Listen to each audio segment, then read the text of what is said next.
Are you searching for the best in online black radio?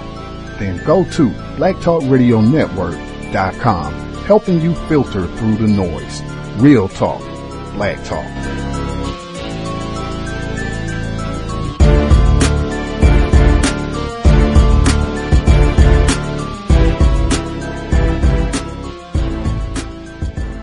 The longer we are here, the more contaminated and the more toxic we become. Now, what is the nature of the toxicity and the nature of the contamination? The basic contamination comes from concepts that we are given these concepts that are implanted in our brains that are white concepts that are used to destroy us. Now, I want to go back before I go deeper into that. The first law of life is the law of self-preservation.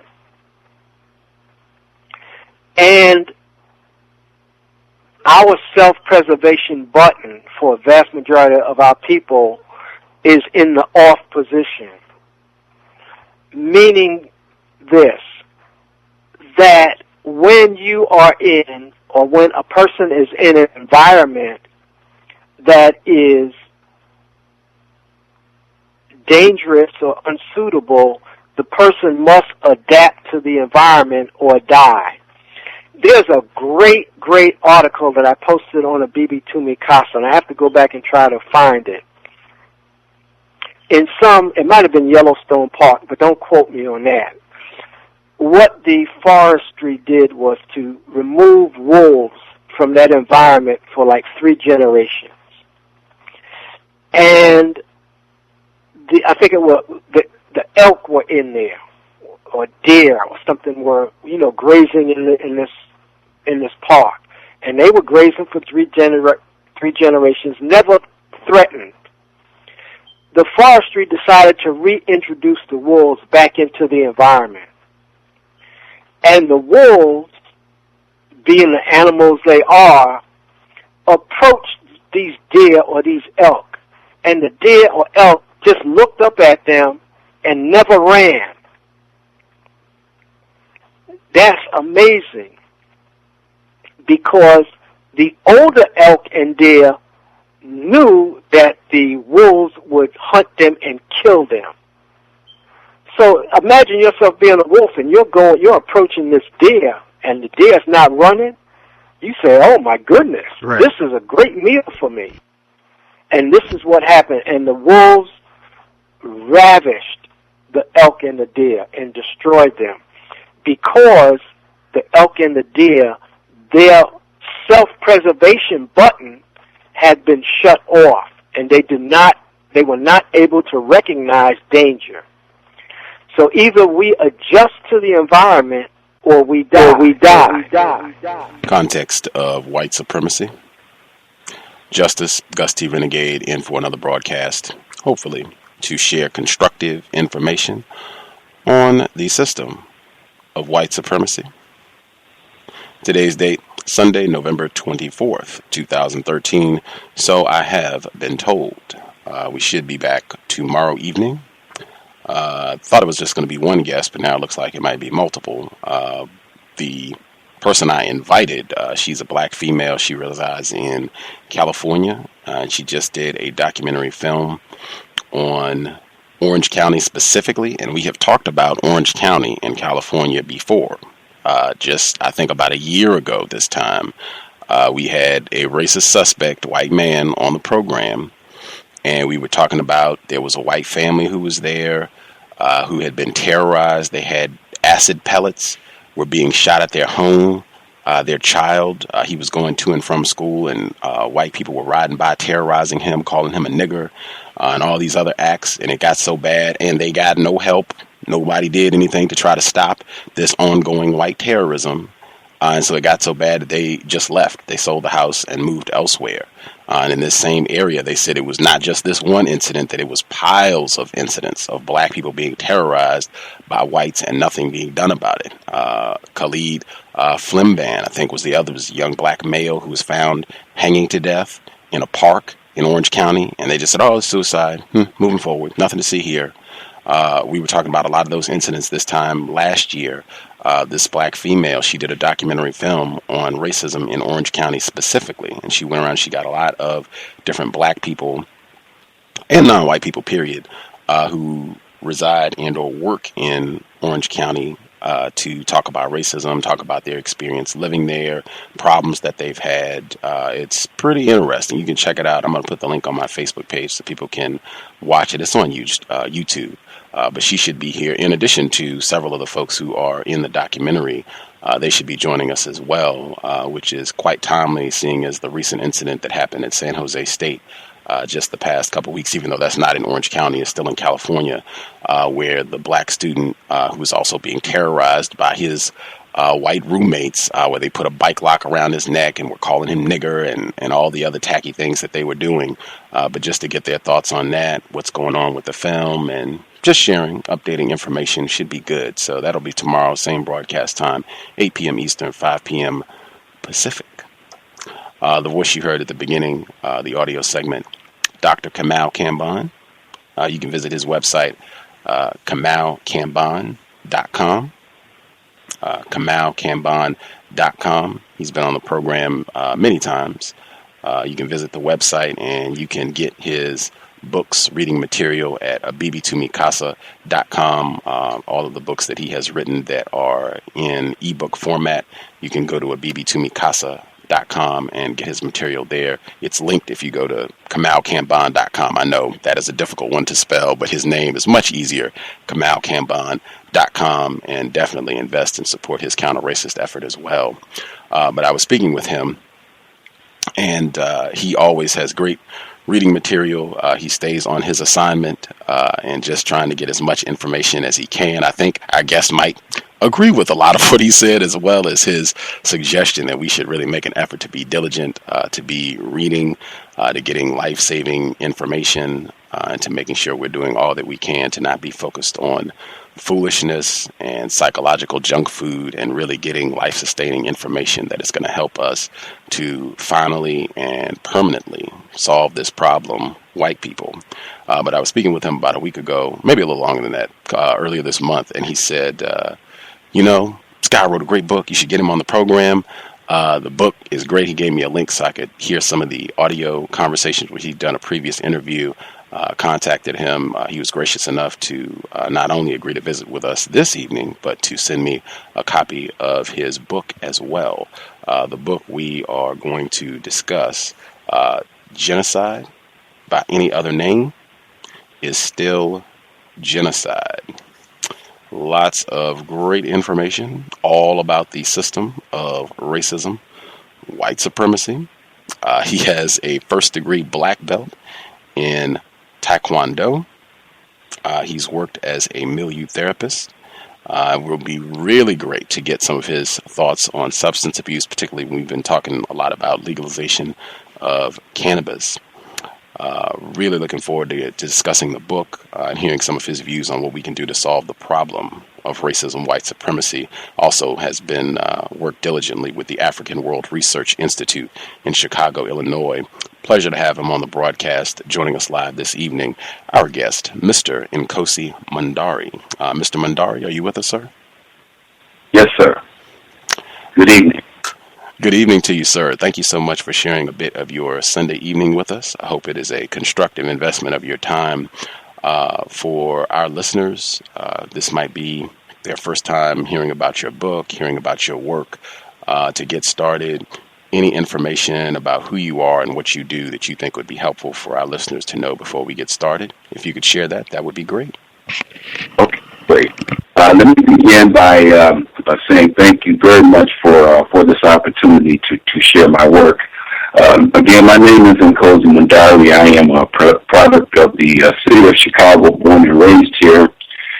You gave a little bit of my background.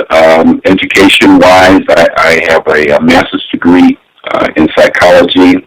My bachelor's was in organizational management. When I went to grammar school here, I went for the Catholic variety up and through my freshman year in high school, so I had a very close-up relationship with religion of the Catholic variety growing up as a kid, and my parents are both born and raised in Mississippi, so I had a double dose of traditional Baptist religion and Catholic religions on many Sundays. But I worked in manufacturing for many years as a production supervisor.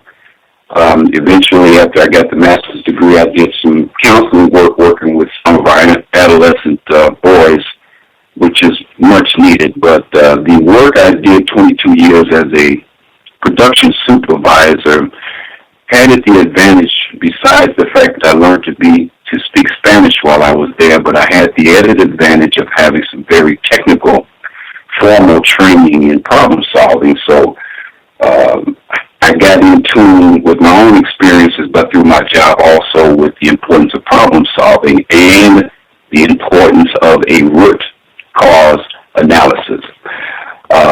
I began teaching at the African World Research Institute when it opened up in 1996.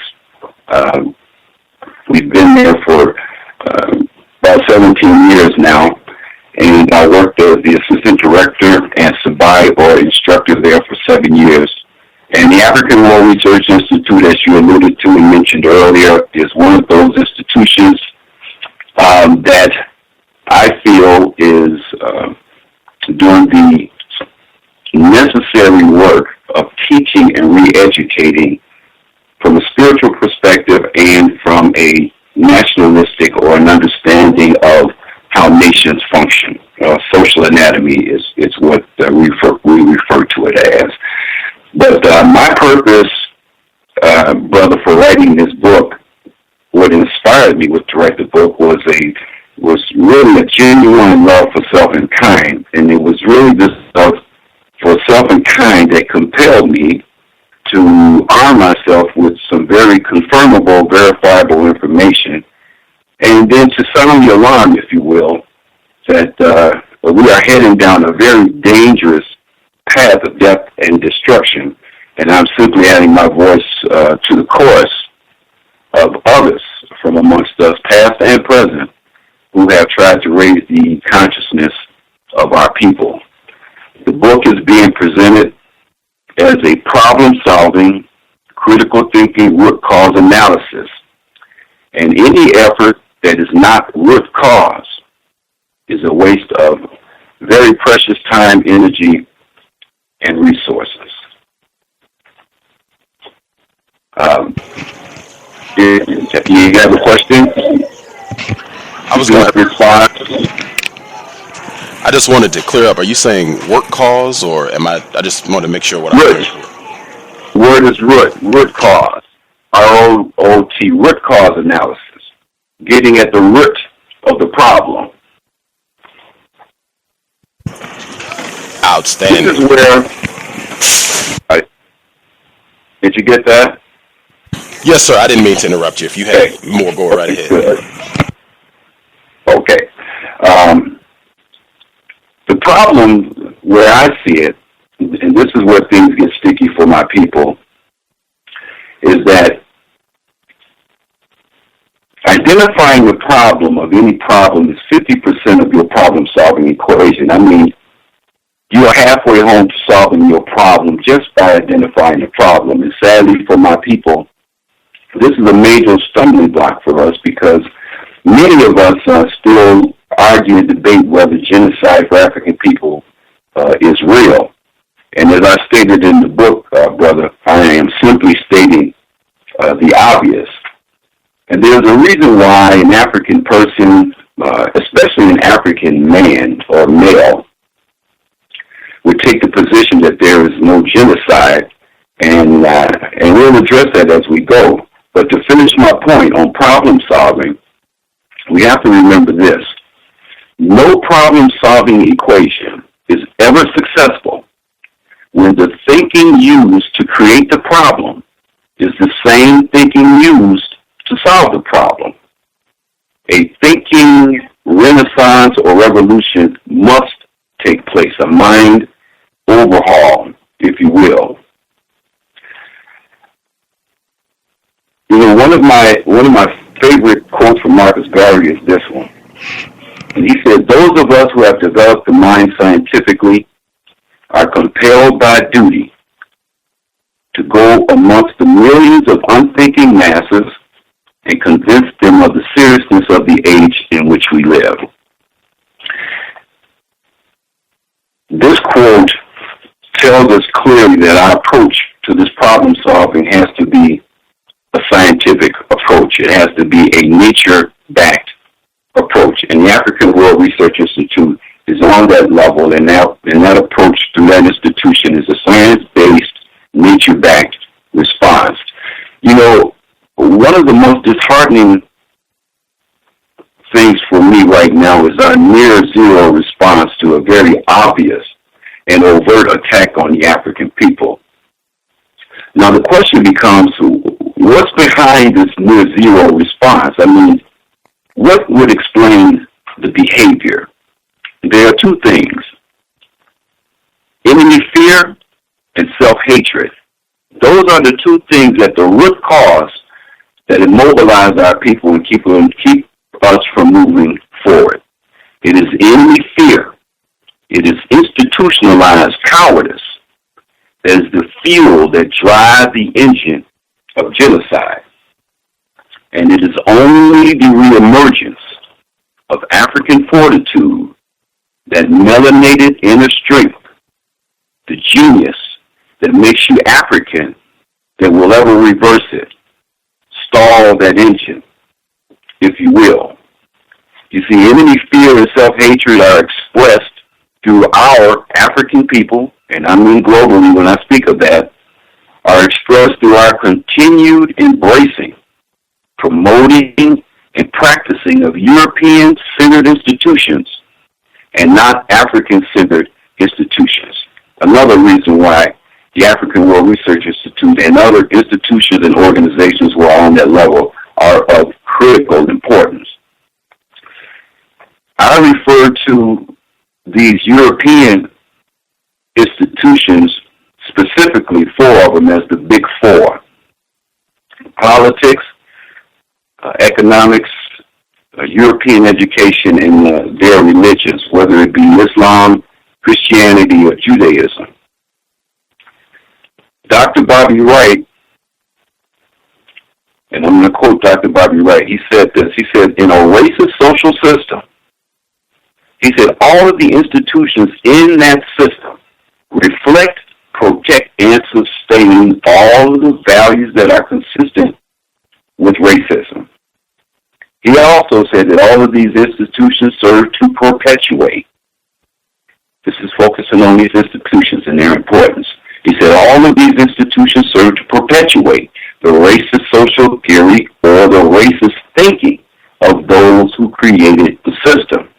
So in other words, the raping, lying, thieving, murdering, land-grabbing slave owners who established this country, and the thinking that is associated with that type of behavior is kept alive through their institutions and are maintained by their descendants and their running dog, lackey, European wannabes.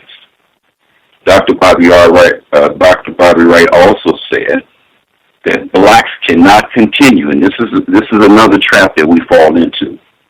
He said blacks cannot continue to appeal to Europeans' sense of morality, their sense of justice, or their sense of fair play, when they have no morality, no humanity, no sense of justice or fair play, where race is the variable. And that variable, brothers and sisters, is the African people. So in other words, when it comes to me and you, Europeans mean us no good. And not until we completely comprehend who and what we're dealing with, a very cold, calculating psychopath, a diabolical butcher. And until we get that, nothing, and I mean nothing, will change for us. Here's another quote that I want to share. Very excellent, outstanding, mandatory work from Dr. Chancellor Williams. Dr. Chancellor Williams said, the necessary re-education of blacks and a possible solution of racial crisis begins, strangely enough, only when blacks fully realize this central fact in their lives. The white man is their bitter enemy. And he also said, only fools will be unable to see that the race is being hemmed in, surrounded by enemies, and cannot survive forever under what might be called a state of siege. That state of siege is at hand right now. And another reason for our lack of response is a direct result of a steady diet of sleeping pills, I refer to them. You know, the right to vote, Emancipation Proclamation, access to European money, trinkets and goodies, nice shiny things. You have a so-called black president, a black billionaire, countless black millionaires. Sleeping pills, I refer to them as. Dr. Amos Wilson, another powerful scholar of ours that should always be referenced. Dr. Amos Wilson referred to it as somnambulism, walking around apparently wide awake but profoundly fast asleep. This is my people, sleepwalking. And I'm talking about deep sleep, REM sleep, dream state sleep. And we should not overlook this word dream that I mentioned, because we African people have a propensity to demonstrate dream-like behavior and support and revere those amongst us who dream of rainbow coalitions and dream of former slaves and former slave masters living happily ever after. It is the European institutions that I speak of, those big four, that we embrace as our own institutions that produce this very horrible mess that we find ourselves in. And our response is to continue to embrace the very same institutions to clean up the horrible mess. We cannot continue, brother, to embrace their institutions and expect different results. This is a mark of insanity. Doing the same thing over and over again, expecting different results. Absolutely. I want to hop in, make sure we can cover as much material from your book as possible and have some time for folks to get in questions as well. Before I get into the book, we always start, number one, I think is obvious, but just for folks who this might be their first time hearing about you and your work. You are a black male, Mr. Mundari? Yes, sir, I am. Absolutely. This program, Context of White Supremacy, I have unfortunately concluded that we are in a global system of racism, white supremacy. I use those two terms as synonyms, racism and white supremacy. The definition I use is as follows: a global system of people who classify themselves as white and are dedicated to abusing and or subjugating everyone in the known universe whom they classify as not white. Do you believe such a system exists, and do you think that's an accurate definition? Yes, I think that system exists, and it is a very accurate description of what we're facing, what we're up against. The question becomes for us African people at this point as what are we going to do about that? We are very proficient as a people of very eloquently describing how horrible things are. We do that very well. We've been doing that for quite a while sometime. Time is running out for us. As the premise of my book states, we are at war. Genocide is at hand. And time now is for action. The time now is for what are we going to do individually. Individually. This is where we need to be. Each of us needs to assess ourselves and who we give our support to, because no group, organization, institution, etc. exists without the support of people. So it comes back to the responsibility of individuals, those who are in the sound of my voice, those who read my book and work like my book. Before I start off with your book, I just wanted to mark the timing of the occasion. Today is November 22nd, November 24th. White people just focused a great deal of attention on Friday, the 50th anniversary of John F. Kennedy's assassination. And I had talked about that within the context of white terrorism. Not that I have any affinity for John Kennedy. He's a racist suspect like I would view any other white person. But your passage in your book is pretty much why that event has significance for me. And this is reading from page 154.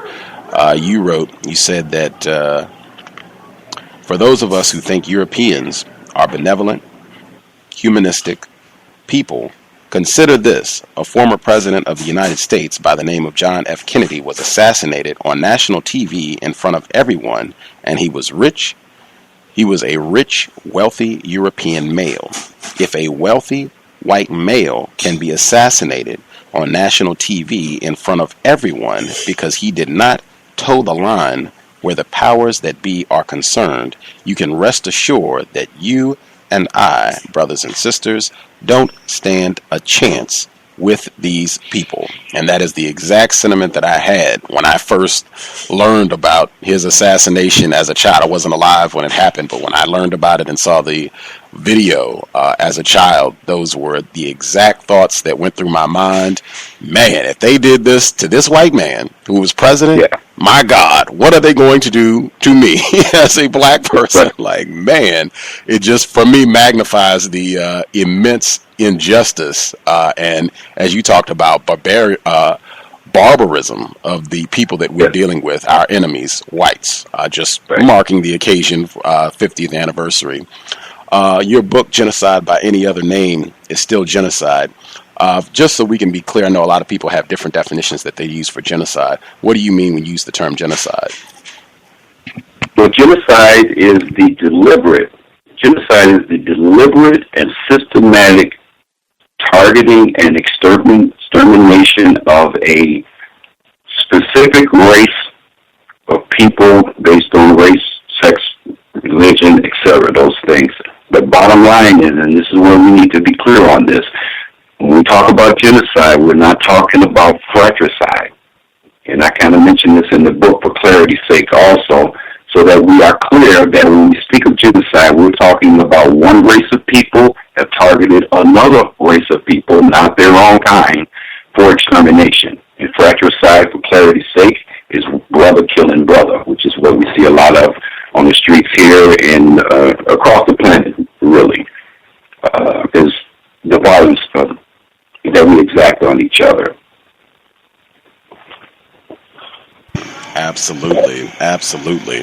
All a byproduct of being under white terrorism. You state, and I thought this was timely, you say this at the beginning of your book. This is on page 2.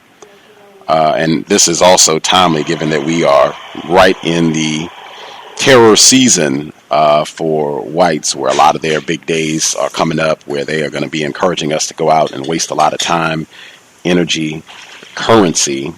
One of them coming up this Thursday. You write, "From where I stand, I see no reason for celebration.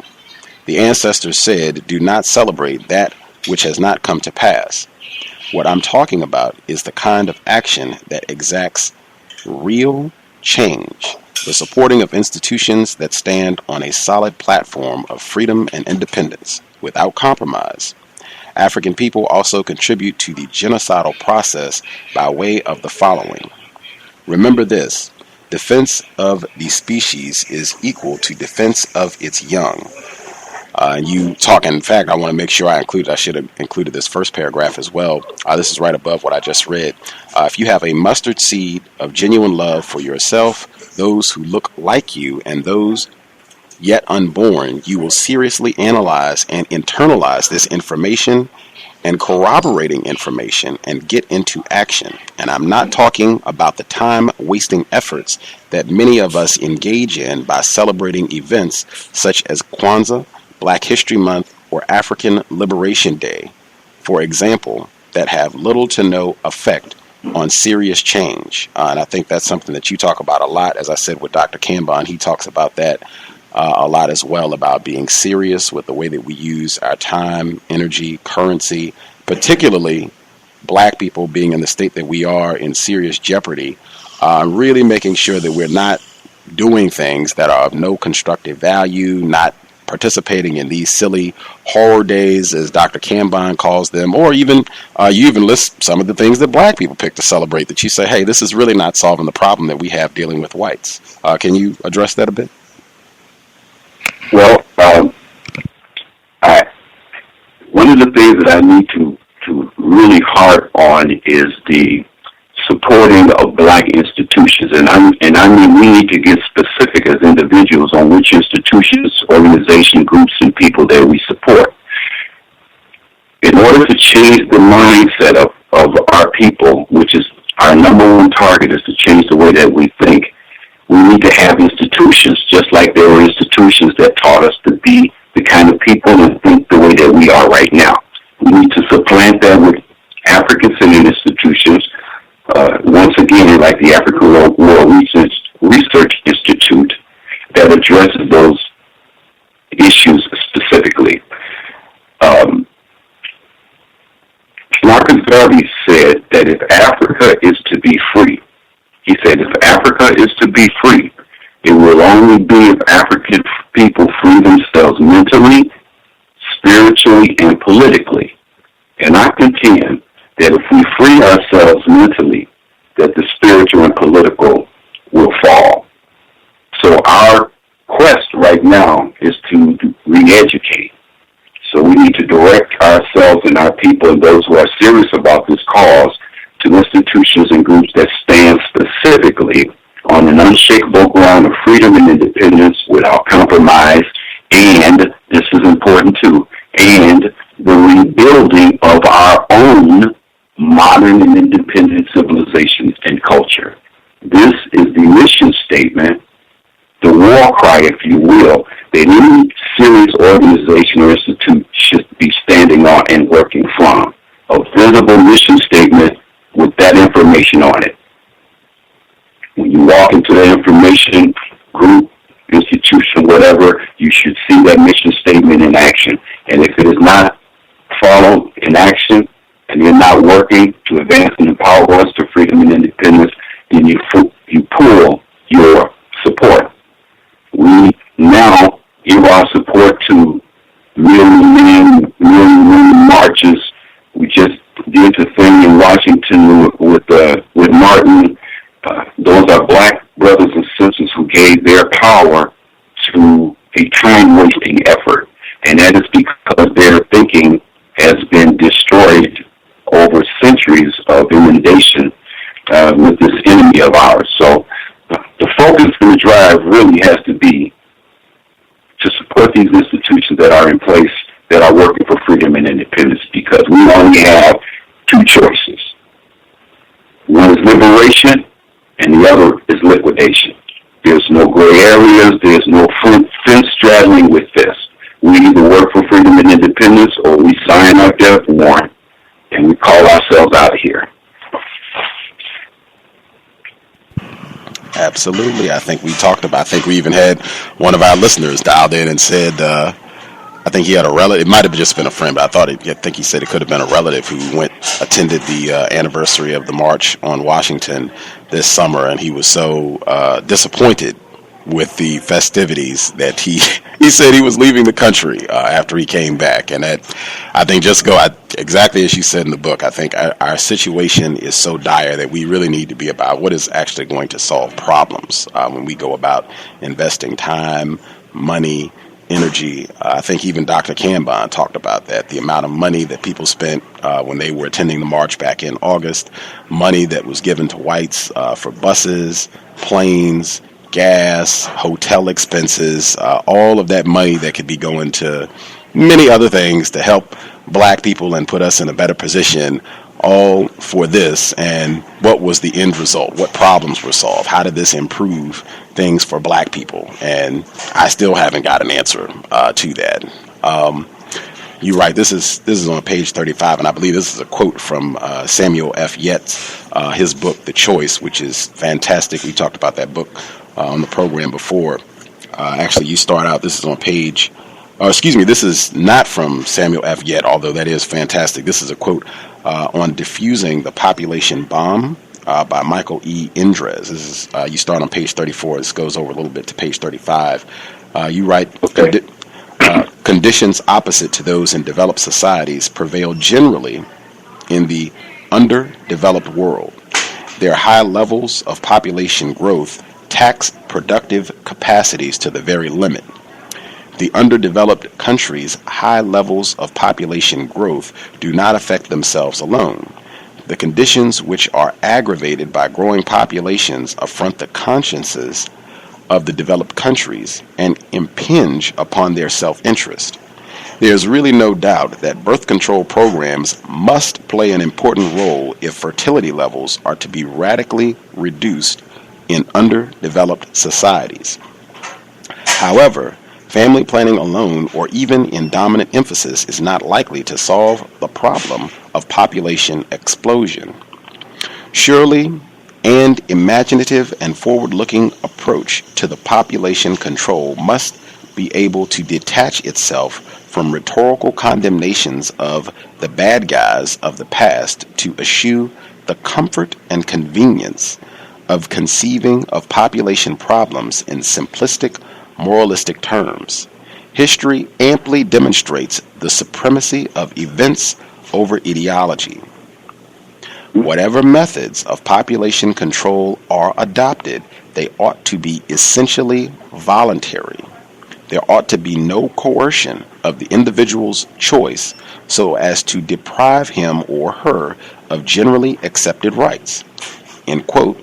Example, by promoting the spread of homosexuality and bisexuality among targeted population, thereby causing them to willingly engage in counter-family and counter-life relationships that drastically reduce their reproductive capability and population levels. Again, this is a quote from Michael E. Indres in his report on Diffusing the Population Bomb. Now, if you can just... I'm sorry? I just said, how about that?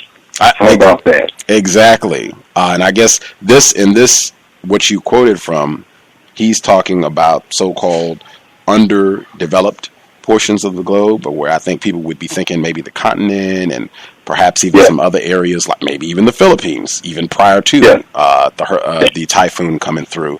Areas where you have a lot of non-white people who are in very impoverished conditions as a result of white terrorism. A lot of what he talks about, I would say it's even very applicable to black people who are in the U.S. or maybe in the United Kingdom. A lot of these strategies would apply there as well with regards to Depo-Provera. Even we had a black female on from the area of the world known as Israel, where she was saying that they were doing massive campaigns against black females to make them get all sorts of Depo-Provera shots, which are horrible for the health of black people, so that they're not reproducing. We don't want any black children coming and populating this area. Can you talk about how this is being done to reduce the reproductive capabilities of black people, and especially some of these where he talks about we want this to be something where it's voluntary, where it's that way people can't come out and blame us and say, oh, we've got, these bad white guys are coming around and doing things to us, where that the people that we want to not procreate, they are actually carrying out our objective for us. Right. The mention of the spread of homosexuality and bisexuality among the target people, which is us and people of color, we can all see that has manifested itself right now with the rapid spread of this homosexual behavior. But one of the things that you mentioned that you read about the family planning alone, when they mentioned the family planning, something came to mind about this lady by the name of Margaret Sanger. I think her name was Margaret Sanger, but she was one of the front runners of this Planned Parenthood objective that they put in place, which is directly tied to genocide, where they attack us before we were even born.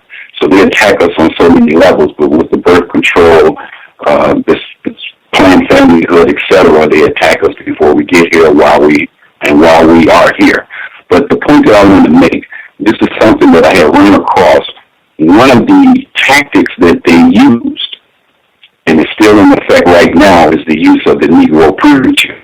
This is one of the things they said about the role, and they used the word minister, but I said Negro preacher. They said the Negro preacher's work is also important, and also he should be trained, perhaps by the Federation, as to our ideals and the goal we hope to reach.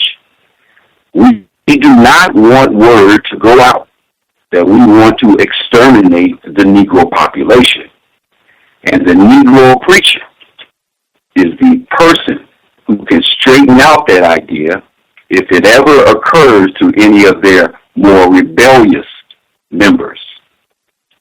And in addition to that, what they would do is that they would give these preachers prepackaged sermons, and they would have contests to see who would give the most service, or the best sermon, and get the most response when they're pushing this birth control and these family planning. But I just wanted to throw it in there because you mentioned about the family planning. But that is just another one of their assaults on us, because what we're faced with right now is not traditional open warfare, even though we have some degrees of that. But the primary attack on us right now is the type of warfare that is called silent warfare. Silent warfare comes in the forms of chemical warfare, which is drugs and alcohol. Then you have germ warfare, which is AIDS, viruses, and other viruses. Then you have the reproductive warfare, which is birth control and abortions. We just spoke about that. And then you have the moral reproductive warfare, which is the deviant sexual behavior, which we also just talked about. And then there's the nutritional warfare, malnutrition, starvation that we see that taking place across the planet. And as you alluded to yourself, brother, taking place right here, good old U.S. of A. And then you also have weather warfare, where there's weather manipulation. And then one of the biggest sledgehammers that they have on, that they hit us across the head with, is spiritual warfare.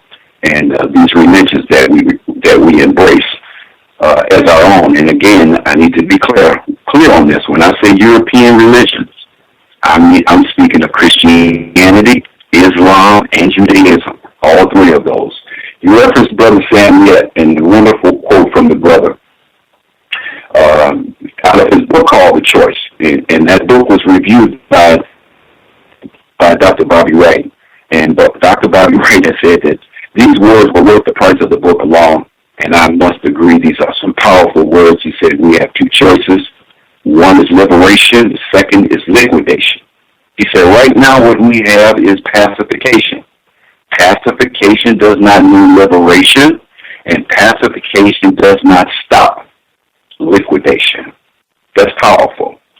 That lets you know right there that we have no gray areas here. There's no thin straddling, as I mentioned before here. We either liberate or we liquidate. And time is running out. I mean, we are at the twilight, near the end, where this onslaught is concerned. And the fact that we have someone in office, in the president in office, who looks somewhat like us, is more of a sleeping pill, because since this brother has been, and I use that word loosely, but since he's been in office, things have gotten progressively worse for us, and that is definitely by design. So we need to comprehend and internalize some new principles, some new values, and some new life philosophies. You know, like the most important values that African people should embrace. These are the most important things that we should embrace to us, and that should be people, our people, land, and knowledge. People, land, and knowledge. Those are the most important values that we should hold on to, because it is those three things that produce and sustain us as a people. And you notice I didn't say anything about any money. Money has nothing to do with anything. It's nothing more than a trap of control. One of the other virtues that we should embrace is to be righteous people, to be a righteous people, to be an intelligent, and to be a skilled person or skilled people. And our supreme responsibilities in life is for us to, to love ourselves. This is of the utmost importance. We must love ourselves, unite among ourselves, provide for ourselves, and protect ourselves on every level of our existence. That is our responsibilities. Europeans, Arabs, whoever it is, have no responsibility to take care of us, get us a job, give us medications, educate us, etc. That is our responsibility and the responsibility of any life form, because most life forms have an innate built-in sense of self-preservation. And when we started out the show, it was mentioned about the number one law being self-preservation. And unfortunately for us, specifically the brothers and sisters here in this country, our nature has been taken away from us through a very brutal scientific slave-making process.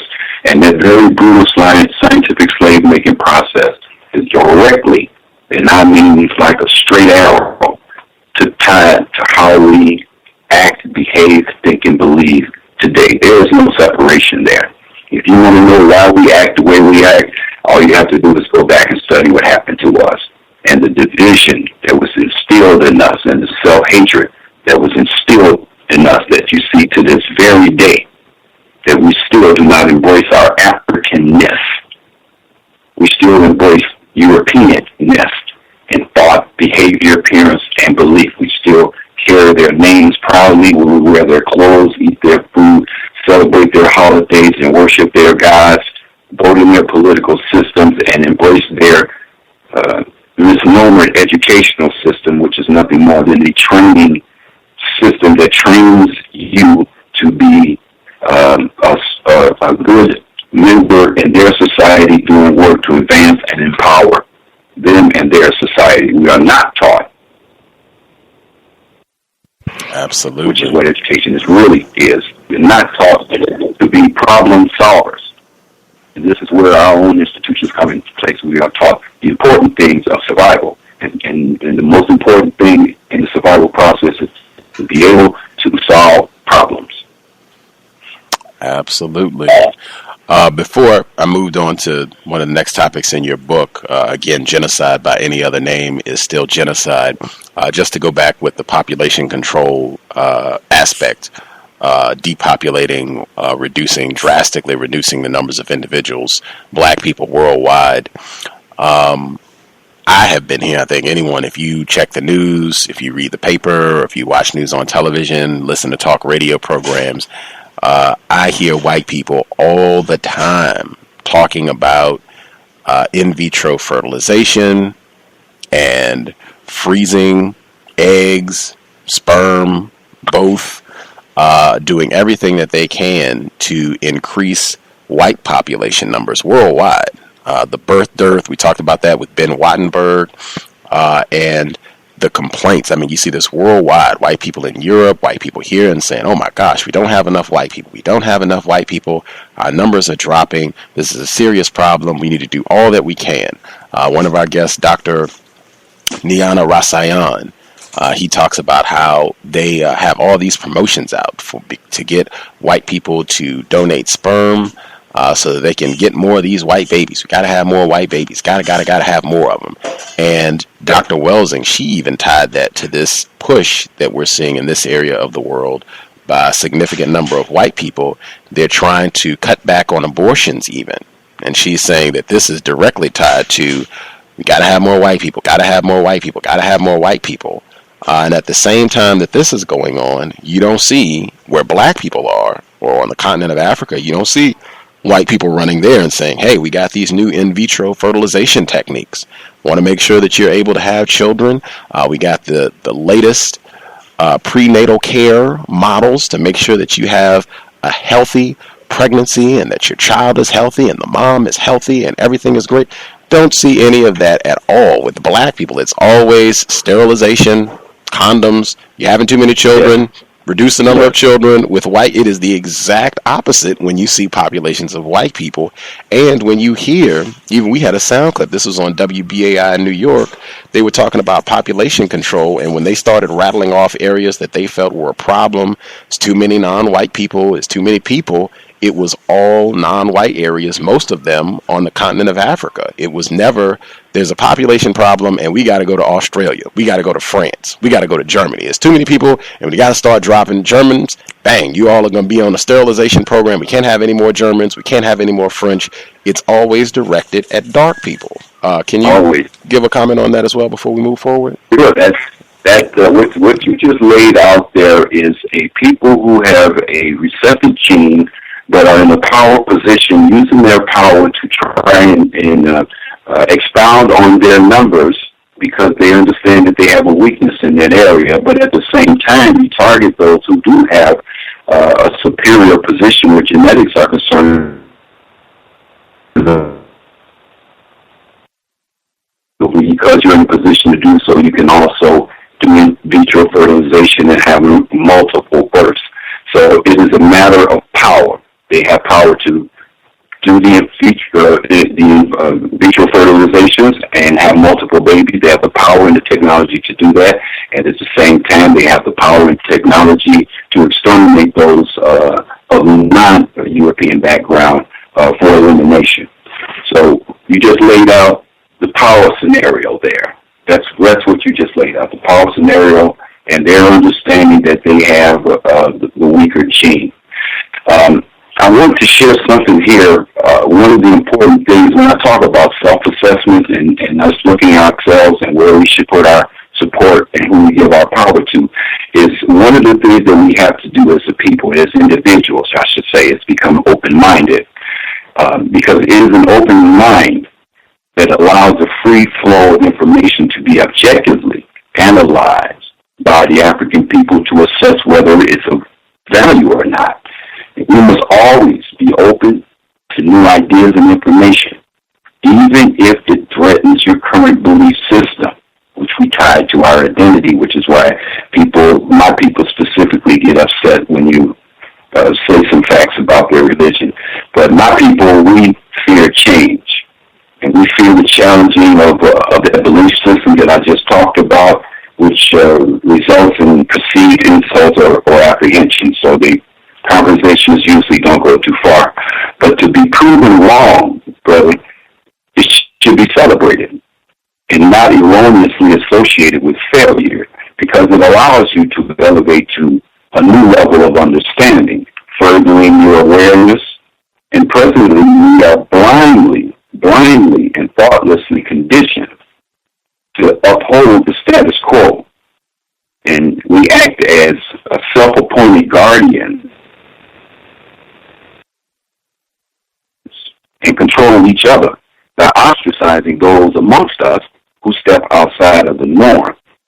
There's something called intellectual materialism, and what intellectual materialism is blindly holding on to a belief system and sheltering it from any possibly transforming or liberating information. So I just wanted to share that about the importance of having an open mind, because that's something else that I run to quite frequently.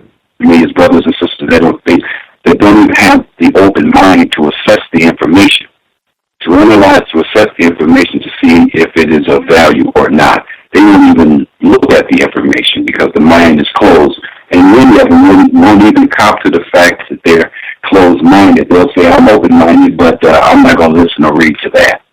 So that's one of the things we're dealing with, and that's why I need to share that about having an open mind.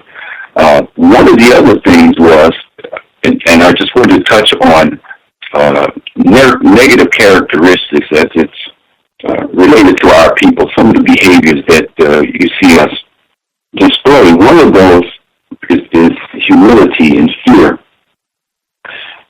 In our dealings with each other, we lack the humility. We're not humble, and there always seems to be an overriding need to one-up each other, an overwhelming desire for us to be right. In our dealings with each other, we seem to be disingenuous, and we're not honest. down to earth.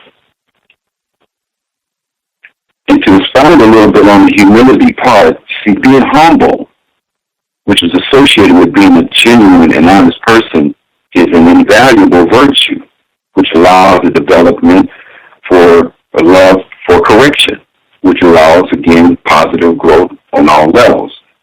And as I mentioned before, to be proven wrong is erroneously associated with failure. It should be celebrated.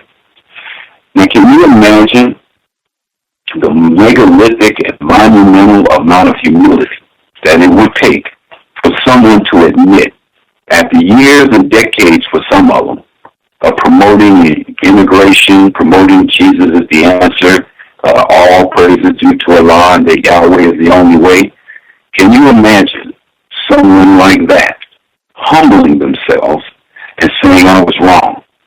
I have come across information that is a higher truth that makes more sense, and in the interest of unity and the survival of my people and future generations, I'm going to make an immediate change and work towards freedom and independence. This is what we're facing. The other characteristic is fear. This is a really big one for us here. Belief is a very powerful force in the human psyche, but fear is more powerful than belief. It is fear that permeates the black race, masked by feeble and fruitless protests, marches, voting, praying, and the endless pursuit of European money. And it is only fear that explains our lack of a serious, appropriate response to an obvious and overt attack on the African people. And let us not lose sight of this. All of the other nations know our history and see our stark naked cowardice on the international stage, and they act accordingly. They don't respect us at all, and they have total contempt for us, which is why you see Arabs and Koreans in our communities, which is why you see the flood of Chinese on the African continent right now, along with Europeans and others. They're picking over our bones. And it is our cowardice that directs us to explain it away, intellectualize it, rationalize it. But it is the laws of nature.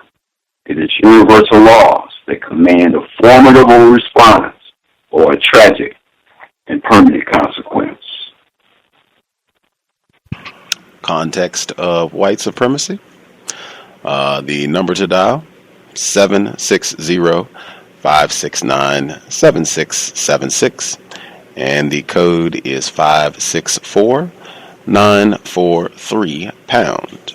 Press star 6 if you would like to participate. If you have a question, the number again is 760-569-7676. And the code is 564-943#. Press star 6 if you have a question for Mr. Nkosi Mundari. The book, again, Genocide by Any Other Name, is Still Genocide.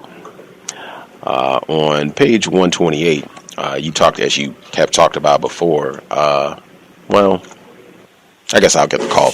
Make sure we get our callers in as we go as well. The person that dialed in, last four digits, 8423. 8423. If you had a question for Mr. Mundari, your line should be open. Hi. Good evening, Gus, and to the guest. I wanted to ask the guest his opinion on this new phenomenon that's in the news I've been seeing lately called the knockout game. This is where supposedly roving gangs of black youth are out, knocking people out and filming it. And what's going on, as I'm seeing, is a lot of internet websites like these Alex Jones types and even the mainstream media is picking up on they're picking up on this story, and they're playing over and over again, making like it's hysteria. And the whole thing seems kind of suspicious to me. There was a report today that a white person just shot a black youth a couple of times, thinking that they were getting ready to get knocked out or something. And do you think there's a possibility that intelligence agencies are sending out agents that, dressing up as young black youth and maybe starting this phenomenon and trying to do something to create a race war, or not a race war, but a race genocide against black youth and black people in general? I guess I would have to say that you cannot rule anything where these people are concerned. That's one of the lessons I learned early on. If something goes wrong, you always accuse them first until otherwise proven. So you can never rule anything out.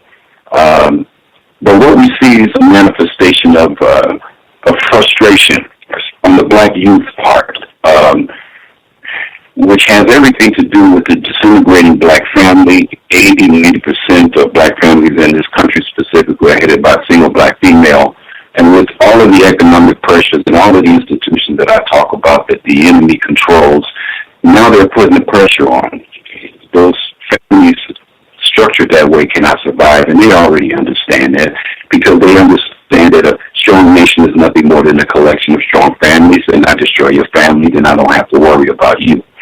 But what you're seeing with the technology of being able to record and things, this is a manifestation of frustration where I'm concerned. If you had those individuals coming from a sound family, they had values instilled, and then some of the things that I talked about and mentioned before, that there was gainful employment and things like that, you wouldn't see those behaviors. So I hope that I answered your question. That's a manifestation of frustration of all of the assaults that are on us, and specifically the disintegration of the black family that is producing the young African people that you see right now, whose whole focus is individualism and materialism and the pursuit of Europeans' money, trinkets, and goodies. Okay, I appreciate the responses. My point is, I'm not convinced that this is as organic and spontaneous as they would like you to believe, but we don't know yet. Anyway. Yeah, and I agree. I think that we should always keep it open where Europeans are concerned, that they usually have their hand in it on some level. So I would agree with you. Okay. And I'll leave my line and just listen. Thank you. Thank you for the call, sir. Thank you.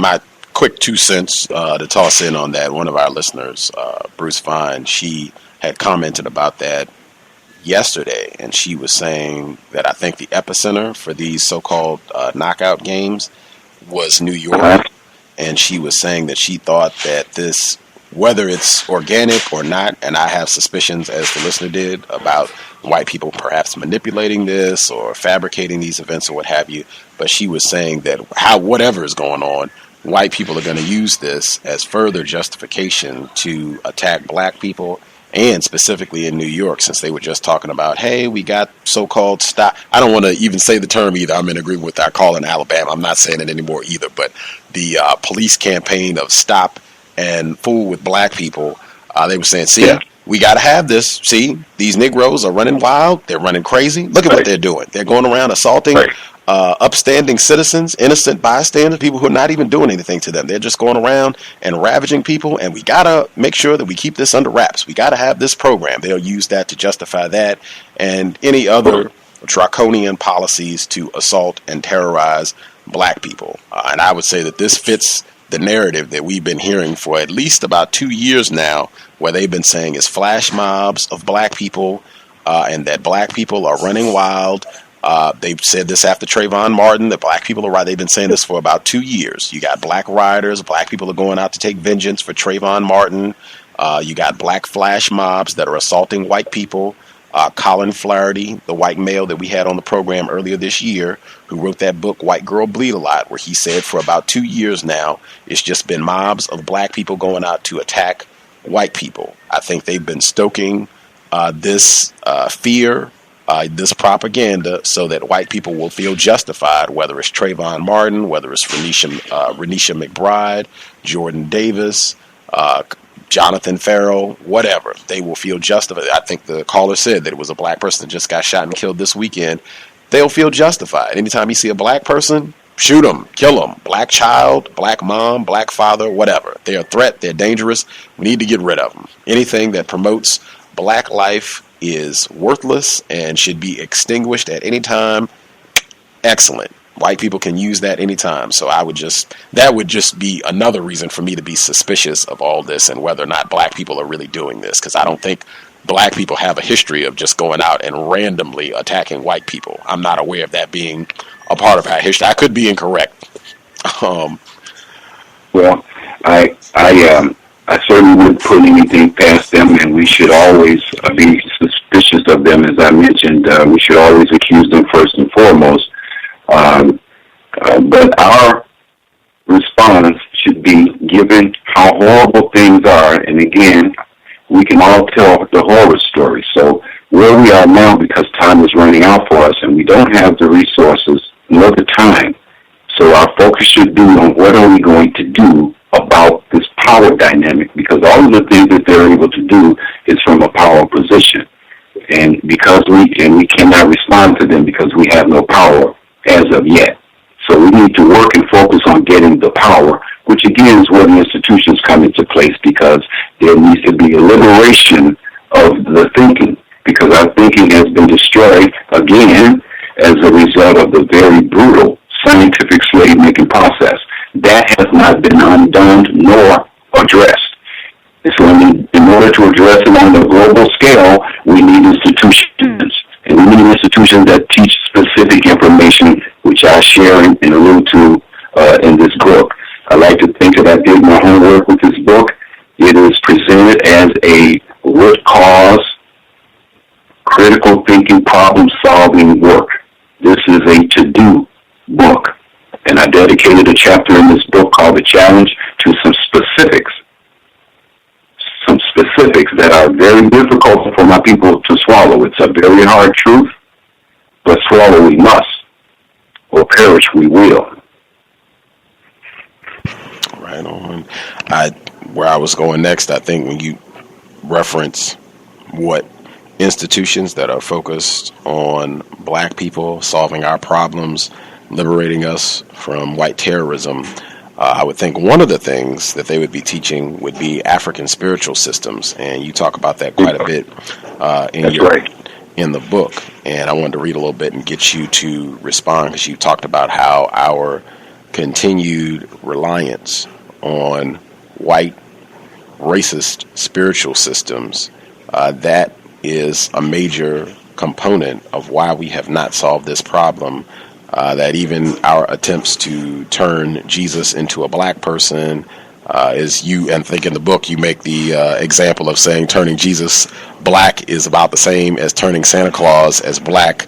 Neither is constructive, neither is going to solve any problems, and you still got the same fundamental problem, whether Jesus, Santa Claus, white, black, any other color you want to make him. It really has not solved any problems for black people. But in your book, this is on page 128, you're writing about Ankh theology. Am I saying it correctly? Ankh? Yeah, Ankh theology. Ankh theology. Okay. In the book, you write that our ancestors used the plus sign, another geometrical figure to symbolize the law of opposites. From the center to both sides, east and west, left and right, is opposites. From the center to north and south, up and down are opposites. The universe was created out of opposites, and opposites offer balance in the universe. Understanding this law lets you know that all life forms have their own distinct interest and nature. Their interest and nature may be different from your interest and nature, even if you're from the same species. The universal law of opposites, by definition, is the universal law that dictates that the universe is comprised of an infinite variety of opposite life forms, and these life forms are different, antagonistic, and often hostile to each other in varying degrees. We are not exempt from the laws of nature. Nature puts people in their place because people are part of nature. What does Ankh theology offer us? Ankh theology protects us from individualism, tribalism, group and organizational mentality, and humanism, which are all counterproductive to the African world. Ankh theology keeps us in touch with reality. It teaches us that knowing should be the basis of our faith, not believing, for belief is for those who do not know. Ankh theology teaches us that the universe was founded on truth and that truth can best be revealed through the medium of science, not superstition. Ankh theology is African in origin and was established many thousands of years before any of the other religions. We also need a clearer understanding of the Creator. The one Creator is absolute totality, existence itself. The Creator is the source and substance from which all things came into being. The one Creator, by definition, is the total combination of all that ever was, all that is, and all that ever will be, both known and unknown. The one Creator is one and alone, without equal or adversary. The one Creator is the Father of fathers and the Mother of mothers of all creation. The one Creator is not gender specific. In other words, the one Creator is not a he. The one Creator is absolutely neutral to all individual forms of life. Can you give us more details about how adopting, African spiritual systems would aid us in permanently solving our problem, white people? Sure. I'm gonna reference real quick again what I said earlier, the quote from Marcus Garvey, when he said, "If Africa is to be free," he said, "if Africa is to be free, it will only be if African people free themselves mentally, spiritually, and politically." And I had mentioned earlier that if we do the mental part of it, then the spiritual and political will fall into place. The reason that Brother Garvey mentioned the spiritual aspect is because the brother understood the importance of African people, as he stated in one of his other quotes, that all African people must have the one understanding of the Creator. And it is our spiritual orientation that guides and dictates choices that we make. It is our spiritual understanding that explains our relationship to the one Creator.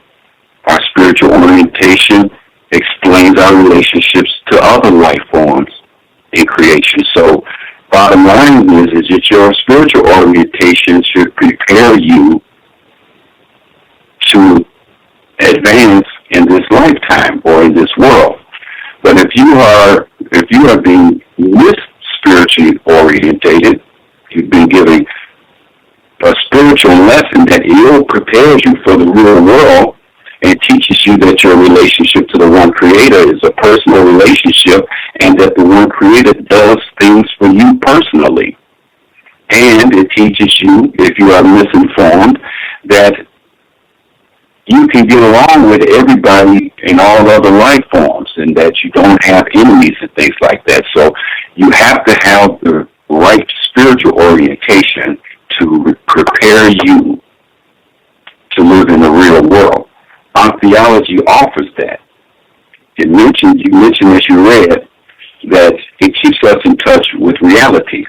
See, Ankh theology, the essence of Ankh theology is that the universal law of neutrality dictates, bottom line, that your relationship to the one Creator is a neutral relationship, which simply means the one Creator is not on your side, nor is he on, let's say, the European side.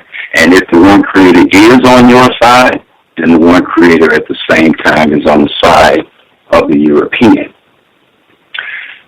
The law of opposite, bottom line, dictates that you have enemies out here. So, when you understand those two laws and the number one law of self-preservation, those three things, when you understand those three things, that you don't have help coming from on high, and that you have enemies, then how are you going to deal with that scenario? You deal with that scenario by unifying with your kind, becoming one, acting as one, which is why I referenced made three different chapters in the book about nature, and it's important for the things that I'm saying, is that we have to come into the thinking and understanding of acting as one. This is where we get our power, and it is that power that deals with enemies. And so understanding this law also removes sentimentality from you. We have to, these other religions leave you with some sentimentality where you have feelings for opposite life forms that may do you harm. So it ill prepares you for the real world. Our understanding of the one creator is that the one creator, again, and this is what we need to take away from this, is that the one creator is absolutely neutral to all individual forms of life. And once we grab that and understand that we have enemies, that should compel us to unite and embrace our brothers and sisters, because we are our power. And that is why the Europeans and Arabs have set upon us to destroy us at our core, which is the family unit, and to destroy us using the institutions, specifically the religious institution, because it's the religious institutions that keep you ill prepared to deal with the real, brutal, cold realities of life. That's why our theology, in my estimation, is the best approach. It is the most scientific approach, the most nature-backed approach to dealing with life. It addresses our unity. It addresses our relationship to other life forms. It is of the utmost that we assess this information, and on the individual level, we ask ourselves where we are with our spiritual orientation, because this is very, very important. See another hand. I want to get the other person that dialed in. I just wanted to get clarification before I get their call. Mr. Neely Fuller Jr., he talks frequently about the importance of making sure that we have clarity and just that we don't fall into, I think, what you just mentioned, a lot of sentiment and rhetoric, and just kind of the same old cliches that we've been accustomed to saying when we get frustrated or call ourselves getting ready to deal with the problem, white people. When we hear black people, when Trayvon Martin, Renisha McBride, say, you know, it's tired, something got to be done about this, we need to get together. We need to get together. And it never really gets clarified. Well, what does that mean? What would that look like in a concrete form? What would be the details, specifics about black people getting together or unifying? How would the African spiritual system help us with regards to quote-unquote unifying, particularly given what you've laid out at the very beginning, talking about how we have so much fear, so much self-hate, anti-blackness conditioned in us over generations from what we have been through? How would that work given the current levels of contamination that are within black people? Okay, one of the mantras, one of the things that I always see and champion, and this is addressing your question specifically, and this goes back to what I was harping on about, us self-assessing on an individual level. We should always seek the highest truth, the best way, or that which makes the most sense in all that we do.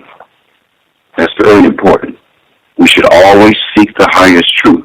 So whatever the scenario is, if we're talking about religion, for example, we have to come into the mindset of seeking the highest truth. What makes the most sense and what's most beneficial for us as a people, as a collective? What makes more sense? Is it Christianity? Is it Islam, Judaism, Buddhism, or is it our theology? We put them all under the weight of critical analysis, and we see which one is left standing. And it will be the one that is nature-backed and scientifically sound. I also follow up that mantra by saying this: it is the way of a true warrior, the real deal, to follow truth, no matter where it may lead, no matter how uncomfortable it gets, no matter who gets offended. If it's the truth, then you stand on it. This is why I harp on the importance of self-assessment. Another thing that we have to do is analyze and question those who come before us in the capacity of a teacher of some sort. And we want to understand right off the bat, again, because we have time constraints, what's their position? Are they here for inclusion and integration? Are they about freedom and independence? You get those things out of the way right away. If someone comes before you and they're teaching, they're talking about getting the vote out, or how wonderful European training is, or how wonderful European religions are, or how to become the next CEO or whatever out there. These are the things that are going to be paraded before us. And if we are serious on an individual level, this is where you start giving your support to those who are doing that which is beneficial for us as a collective. This is the way that we have to go. Individual self-assessment. We assess those who come before us, presenting themselves as teachers, suggesting which way we should go. And the bottom line is freedom and independence, or inclusion and reform. Do we want to be integrated and get along with these people, or do we want our own thing? Getting along with them, from what I see, hasn't worked. It is not going to work. Nature forbids that. So as much as we want to live happily ever after with white people, it is never going to happen. And I don't speak in absolutes, but I'm pretty comfortable with that statement. Me too. Very comfortable. I think the overwhelming and obvious evidence supports that easily. The person that dialed in 2011, your line is open. Just let me give out the number one more time if other folks have questions. The number to dial, 760-569-7676, and the code is 564-943#. Press *6 if you have a question. Caller at 2011. Did you have a question for Mr. Mundari? Yes, sir. Greetings. Greetings. Yes, sir. How you doing, Mr. Mundari? My question is, I recall hearing on previous Powell's episode, it was a round table and they were discussing the question of, is genocide justice for the white? Is genocide justice for the white race? Am I correct with that, Gus? Say it again. I'm sorry. Say it again. It was a previous show on the Context of White Supremacy that said it was a roundtable discussion. Is genocide justice for the white race? Yes, that and, about that. And my question was, also by the way, my name is Profound. My handle is Profound. But my question is, if you can't have white supremacy without white supremacists, you can't have racism without racists, can you eliminate white supremacy without eliminating white people?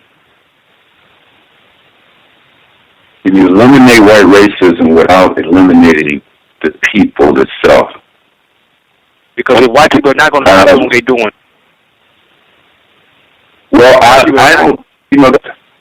That's a very good question. I don't know if it would be necessary to wipe them out to the last person in order to accomplish that. We certainly have to be in a position of power where we can certainly put ourselves in a position of power where they are no longer a threat for us. And if that means the reduction of their numbers to a level of comfort for us, then it means that. So if we have to eliminate all of them to be successful, maybe not necessarily so. But kind of like how they did the natives of this country, they didn't eliminate all of them. There are a couple of million of them still around, but they're no longer a threat. Gus, I had one other quick question. Would it be all right if I ask that one? Yes, sir. Okay. I always ask, what was the purpose for white people being created on the planet? Because I see white people as a virus, like the movie The Matrix when the agent was talking to Neo, and he was saying that the humans are a virus. But I look at white people as a virus, and I look at white people as a problem on the planet, and I see white people as a disease. And I always use the analogy that if the immune system was strong, the Germans would not be able to run rapid. And I consider white people germs on the planet. And the immune system I would consider is the black race, because the only way that a disease can affect the body is if the immune system is weak, and that's how they function in this world, is by keeping us weak and divided and fighting among each other, and that's how they are able to run and rule and dominate and control the planet. Yes. But my question was, from your research, what was the purpose of white people being in existence? Because a lot of people say that they were created to be our opposition and make us stronger, to bring out the best in us. But if that was the case, what were we doing before they were created? Because we were doing many great things before they were created. So my question to you is, what is the purpose of white people on the planet? What purpose do they serve here? And they have contributed anything to the world? Well, let me try to answer that question. The purpose of white people being on the planet is for white people to try their best to survive and strive like any other life form on the planet. Now, in their effort to strive and survive, if they take the position that they need to take from others to do that, and the others don't stop them from doing that, then you'll get the results that you see. So I guess I don't take the position that they've been put here, with some surreptitious meaning behind it to challenge us and things like that, even though they are a challenge in reality now. But I don't think personally that was done specifically to see if we could overcome them. I think that they evolved to be another life form in this universe, and because of their development in the environment that they developed, they took a certain position in their approach to life, which was a very brutal, aggressive takeover style. And unless another life form addresses that, then they will run roughshod until they're stopped. This is why the spiritual orientation is so important. Because if you understand the Ankh theology, then you understand that to deal with a life force like that, you have to do something about it, specifically if the life force is threatening you. If you have the wrong spiritual orientation when that happens, then you will be looking up into the clouds for some helping hand to come down and take care of your business. Ankh theology will let you know that job is yours. Europeans are doing what they're doing because other life forms have not stopped them. Thank you, sir, for answering my question. That was all I had. Okay. Thank you for the question, sir. My quick 2 cents before we keep moving with Mr. Mundari, with your first question about can you eliminate racism, white supremacy without eliminating white people? Just my study, and I could be in error, my studies of whites, the way that they are functioning, it is as though racism, white supremacy is life support for them. The way that they function, the way that I hear them speak, it is as though if there were no racism, white supremacy, they think there would be no more white people. That's the way that I've heard them talk, books, everything. That seems to be the way that they're functioning, as though this is absolutely essential for them being able to survive on a planet, particularly given what Dr. Welsing has laid out about white genetic annihilation and them being genetically recessive to melanin-dominant humans. That seems to be the way that they are functioning, the whole we're going to do this or die type mentality that I see played out in so many of their books, films, narratives. That just seems to be the way that they are thinking about this. I could be in error, but that to me would lead me to believe if there were no more system of racism, white supremacy, they would not be here. Quickly, that would be my initial thought, but I could be in error. Anyway. No, you make a very good point there, brother. And I think just to add to that, the numerical imbalance on the planet where they're concerned, they are the minority. I think it's 1 out of 5 or 6 people on the planet is a white person. That in and of itself, in addition to their genetic inferiority, and their development, as I mentioned about coming up in a very hostile and brutal environment, brought them to this approach to life that they have, which is, as you mentioned, is a very brutal and aggressive, hostile takeover approach. Absolutely, absolutely. I would only say if they're talking, and I mean, again, you hear white people all over the world talking about their fertility rates being in such bad shape, and oh my goodness, we need in vitro fertilization and blah blah blah and all this other stuff, and Viagra and all this other stuff to help out white people so that they can procreate and have children. And this is under white domination worldwide, where they're controlling all the resources and land and everything else. They're dominating.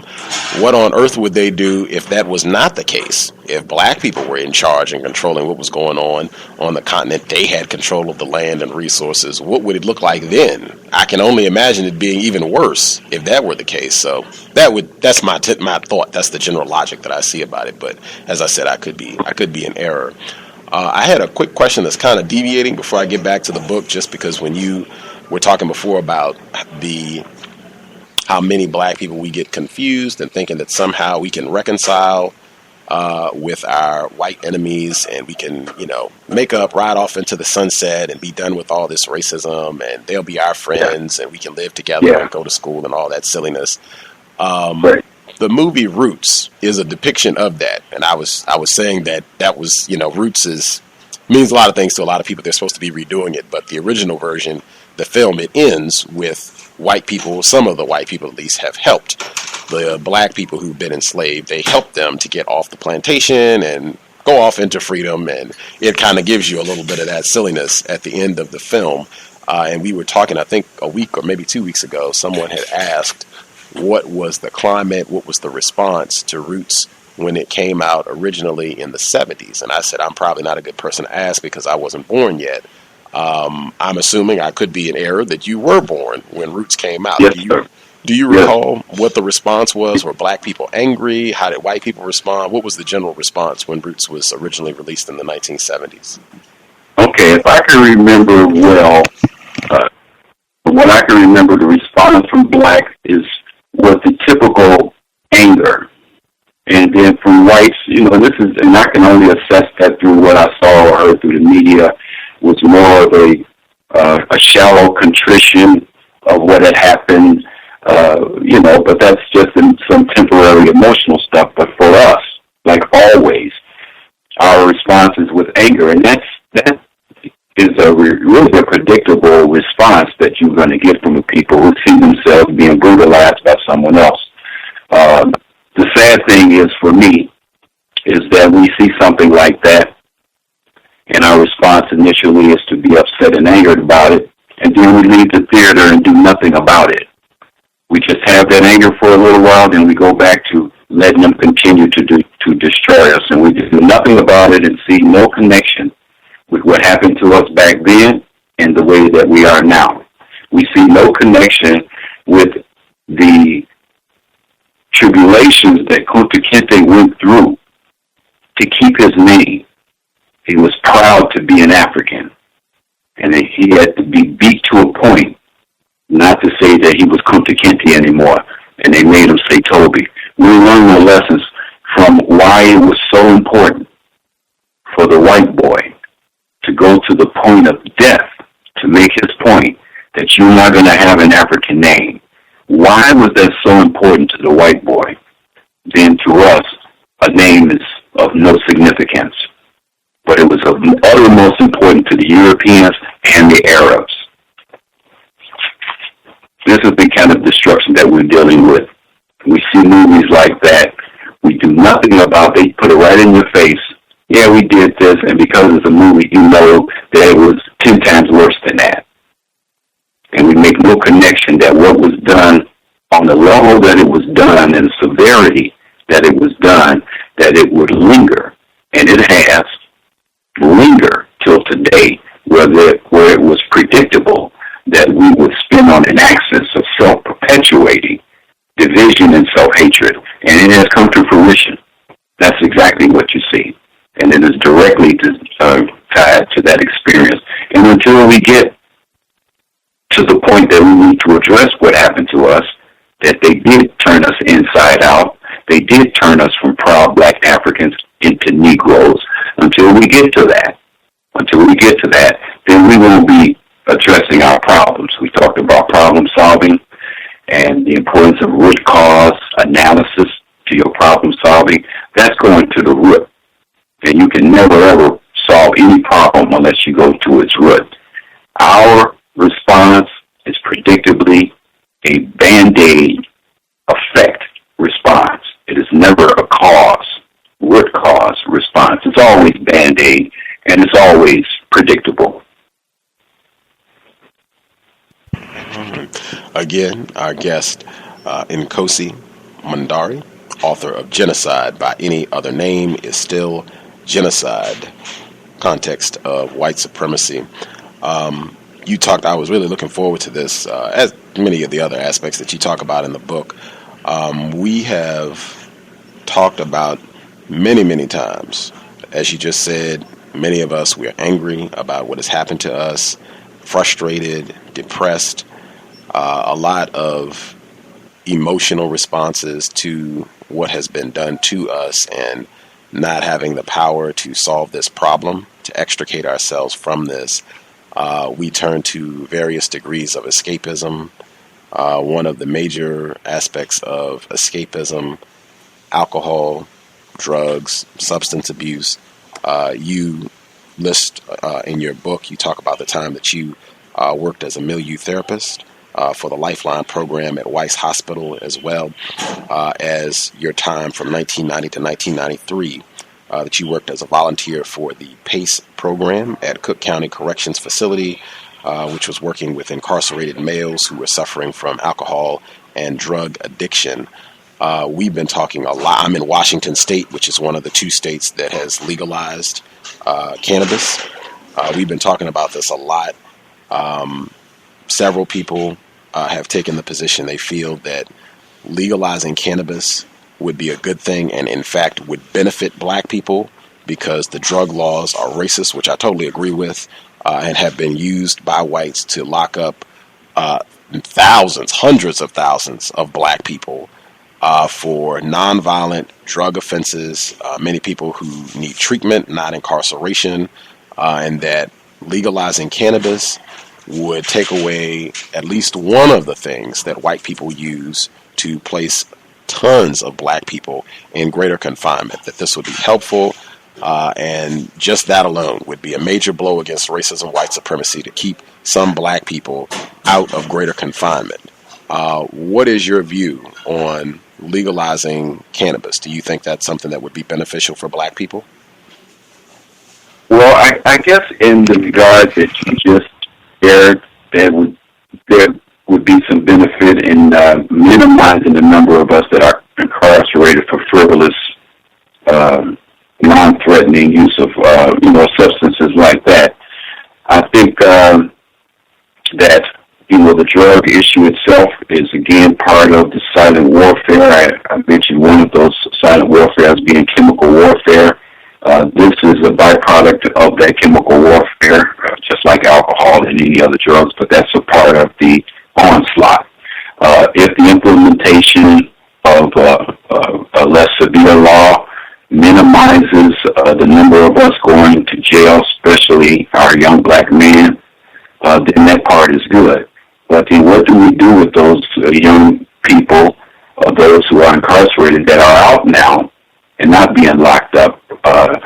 We need those brothers and sisters working towards freedom and independence, and not just to be not locked up and you're out here, but you continue to embrace all of the institutions that ensure that you continue to fill up the prisons and that this genocidal onslaught goes unimpeded. So I guess, yes, it can do some good to keep us out of prison, but those who stay out of the penitentiary, what do we do with those brothers and sisters? And this is what these institutions, and I'm going to go back to that again, because it is of utmost importance that we begin to embrace institutions and organizations that are working for human independence, and we individually, and I'm going to, be repetitious with this, we individually must self-assess. We self-assess, and we discern where we get our power to, and we work on ourselves individually also. How is our thinking? Where are we on the spectrum of liberation and integration? Do we believe, or where are we in our spiritual orientation? Are we going to continue and to embrace Christianity, Islam, or Judaism, which are in place to ensure that nothing but the worst happens and changes for us? So it's one thing good to have the brothers and sisters not go to jail, but it's still a detriment if they come out and they continue to want to get the vote out, still praising Jesus, still pushing out the European trinkets and goodies and their religion. So I guess it's a double-edged sword. I just want to get your thoughts. You can let me know. I've said repeatedly that I could be in error in my assessment on this and pretty much anything else. Being in one of the states, Washington, where they legalized cannabis, the point about the repeal of these racist drug laws helping to keep some black people out of prison. Now, it's only been a year, but they just had a report where a black male, he was doing an interview on public radio here, and he said at least 12 months in, there's no evidence to support that. There's no evidence to support that repealing these cannabis laws is going to result in fewer black people being incarcerated for drug-related charges, at least 1 year into it. There's no evidence to support that thus far. Now, that might change, but at least in Washington State, the way it's been in, and it's not like it's huge numbers of black people in Washington State, but be that as it may, they've said at least thus far, there's no evidence to support that here. My concern with it is, as you talked about chemical warfare, if we're talking about the need for black people to make changes, need for black people to be serious, that there is genocide happening, there's a war being waged against us globally. The concerns that I have, number one, among many, number one would be, is this substance addictive? That would be a major problem if I think this is addictive, and this is going to be something that could potentially distract my focus from being serious about dealing with racism, white supremacy. I think also in the areas where they've legalized it, they've also added a driving under the influence component, and I've said that should be a major red flag. We talk about what they call driving while black all the time, even though I think it should be driving under white terrorism. If black people are already being harassed unjustly on a daily basis, where you hear people with all these crazy stories about being pulled over and harassed and thrown on the ground. They just had a black mother with her 5 children in the car pulled over, and they end up shooting at the vehicle with the children in it, and what happened with Miriam Carey. Why do I think that, okay, now you can be, same thing they do with alcohol. If we catch you and you've been smoking anything, we can just pull you over and bang, you can lose your license and all these other difficulties. I think that could be a major problem for black people. Dr. Welsing, Dr. Frances Cress Welsing, who you reference in your book, she said, 2 of her major concerns, she said, number one, who knows what they're putting in this chemical warfare? I don't think, my suspicion would be, I don't think most black people who consume cannabis right now, I don't think they're growing this in their backyard, and I don't even think that they're buying it directly from somebody who grows it in their backyard or who has a field or what have you, so that they can verify what's in it and that no substance or adulterants have been placed in this before I put it in my body and smoke it. What chemicals are they putting in it? Even if I just think it's as benign as white people are kind of greedy, it could be, hey, you normally smoke an ounce a week. Let's put this in it, so now you got to smoke 3 ounces a week. That way we can make a lot more, even if it's just that benign. Not to mention it could be any of the other chemicals that same way that they put in the water and potato chips and everything else that they polluted. She also said that she has, and this is someone with 40 years of experience as a psychiatrist, general and child psychiatrist, she said that she's worked with quite a few patients who are exhibiting psychotic symptoms where they've had prolonged use of cannabis. That alone would be major for me in just saying that I think this could be making it seem cool, normal, and healthy. There are no health side effects to using this, where you are encouraging the use of this, particularly amongst black people, where this is just not going to help to lead us to what we need to do with regards to solving our problem, ending white supremacy. Does that make sense, or does that seem like it's just not really adding up? No, that makes all the sense in the world. And I was just going to add to that, Brother Gus, that just to even address that part, and given the fact that we are in dire straits right now, I mean, we don't have the time or the resources, and anything that would impede a clear-thinking mind to address the seriousness of the problems that we face should be something that we should sidestep and avoid. And the marijuana thing would be one of them, because anything that takes you out of your natural state of being, may as well hinder you in being your most effective. Absolutely. I would encourage folks, process, as you say in your book, use your brain. That's what you've been given it for. Process, come to your own conclusions. I could be in error. Just think about it. I would say at the end of all of it, I don't think black people brought any of these changes in the laws that happened in Colorado, Washington. I think Michigan now, at least one, not the whole state, but there are some areas in Michigan where they've legalized it as well. I think Detroit. I don't think black people were behind these efforts. I know in Washington state, black people were not behind this effort. It was white people. Anything that white people come smiling and saying, hey, this is great, this will be good for you, I am extraordinarily suspicious. They don't ever come to us with, hey, this is great, this will slash your mortgage in half. Hey, this is great, this will double your salary on your job and get you a promotion. They don't ever come with that. Them coming with weed in hand, I am suspicious, but I could be in error. No, you should say you have been trained well in the society that we live in, and your antennas have been up properly, because you should be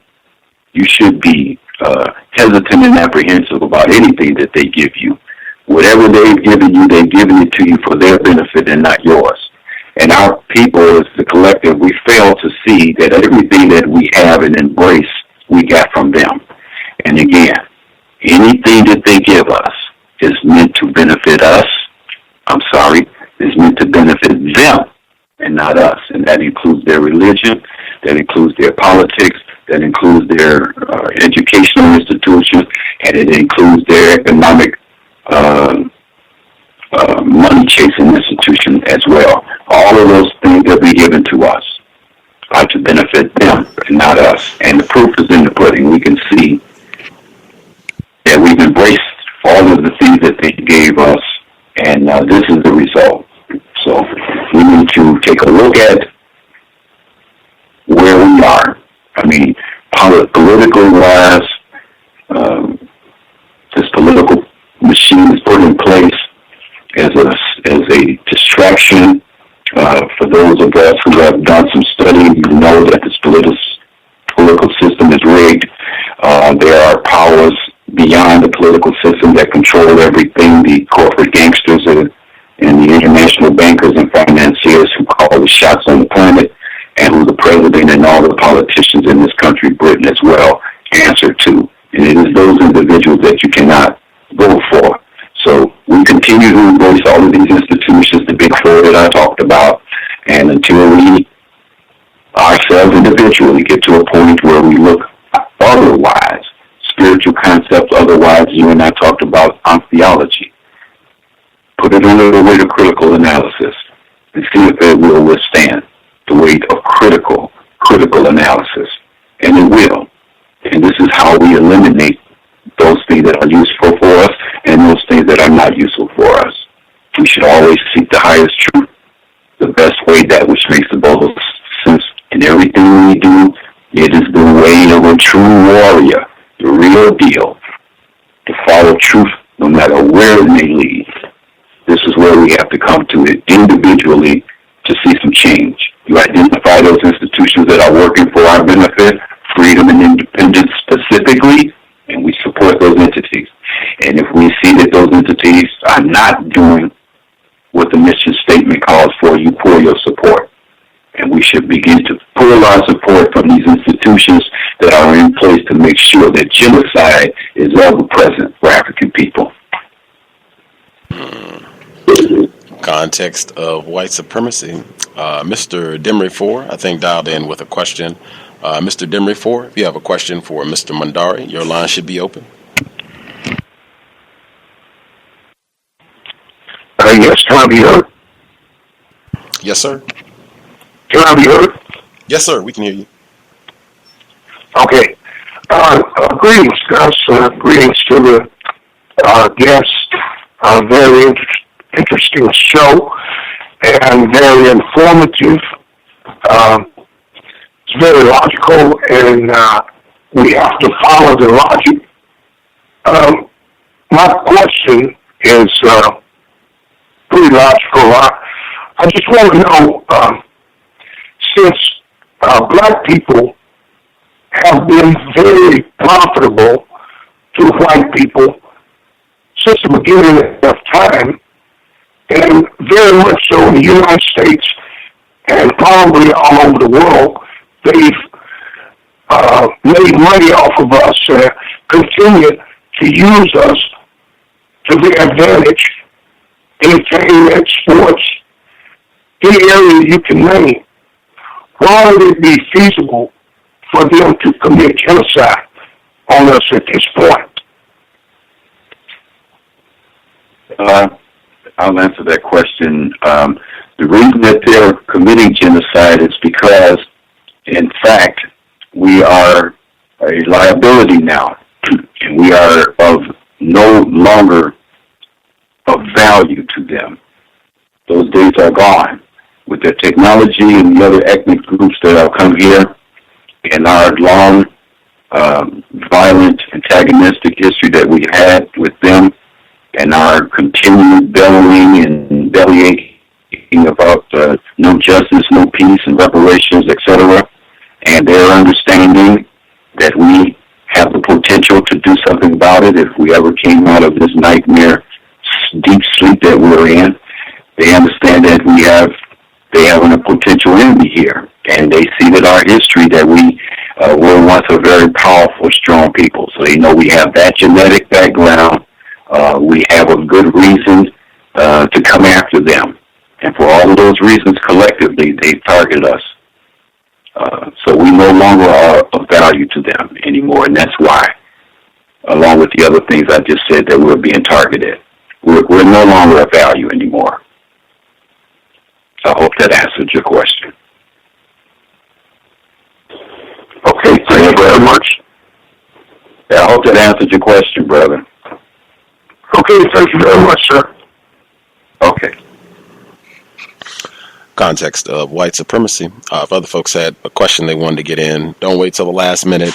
Get your hand up now if you had a question you wanted to get in for Mr. Mundari. The number again, 760-569-7676, and the code is 564943#. Press *6 if you have a question. 1804. You have a question for Mr. Mundari. Your line should be open. Yes? Yes, ma'am. Okay, I apologize in advance. I haven't been listening since the very beginning, but I did just hear the last, 30, 40 minutes. And I did want to say on the topic of they don't need us anymore, is the guest saying that they believe that the reason, for example, they enslaved us in the first instance, does the guest believe that they enslaved us because they needed us for economic reasons, or because they were just trying to dominate us? It was for economic reasons. You believe it was for economic reasons? Yeah, I think initially it was for economic reasons, yes. It was, at the time over in Europe, they were running out of land. There were some other religious state issues going on there, but they were running out of land over there. And they began to look outside of their land for other land, and they got this country. And So yes, it was an economic reason. They needed more land to sustain themselves. So that's an economic reason. And because they didn't know how to do this land, and because of the mentality of the people that they are, they committed genocide against the natives of this country, took the land, and then they went and got us with some help from ourselves to bring us over here to do labor to build this country up, which is, yes, economics. And then my second question, your last answer seemed to indicate that you believe that do you believe that their aggression against us is intensifying now? You said, is their aggression against us what now? Intensifying now? Is the aggression against us justifying? Is it becoming worse? It sounds like you believe that their aggression against us is getting worse now. Oh, yes. Yes. Okay. Yes, as a matter of fact, they have intensified it and put the pedal to the metal, if you will, specifically since they put someone in office who looks like us. This adds to the sleeping that I talked about earlier, just being put to sleep. So now this is more being put to sleep because our guard is down even more now that we've gotten someone who supposedly looks like us and supposed to be an advocate of ours. So your guard is going down even more. You're happy. You think someone is there to help and save you.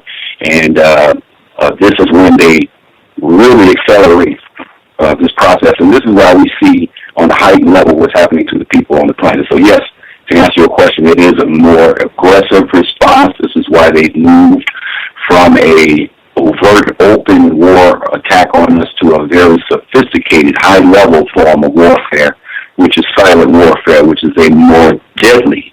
It is the apex of warfare, and that's where we are right now.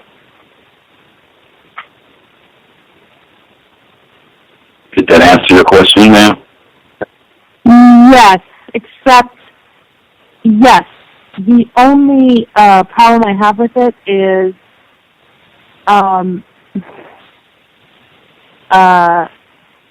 when you, look at, in other words, slavery looked very deadly to me. In other words, I'm not saying that it's less intense now. I'm just saying I don't know that it's more or less intense. I just know that it's the same. It's all warfare. Okay. So I'm having trouble.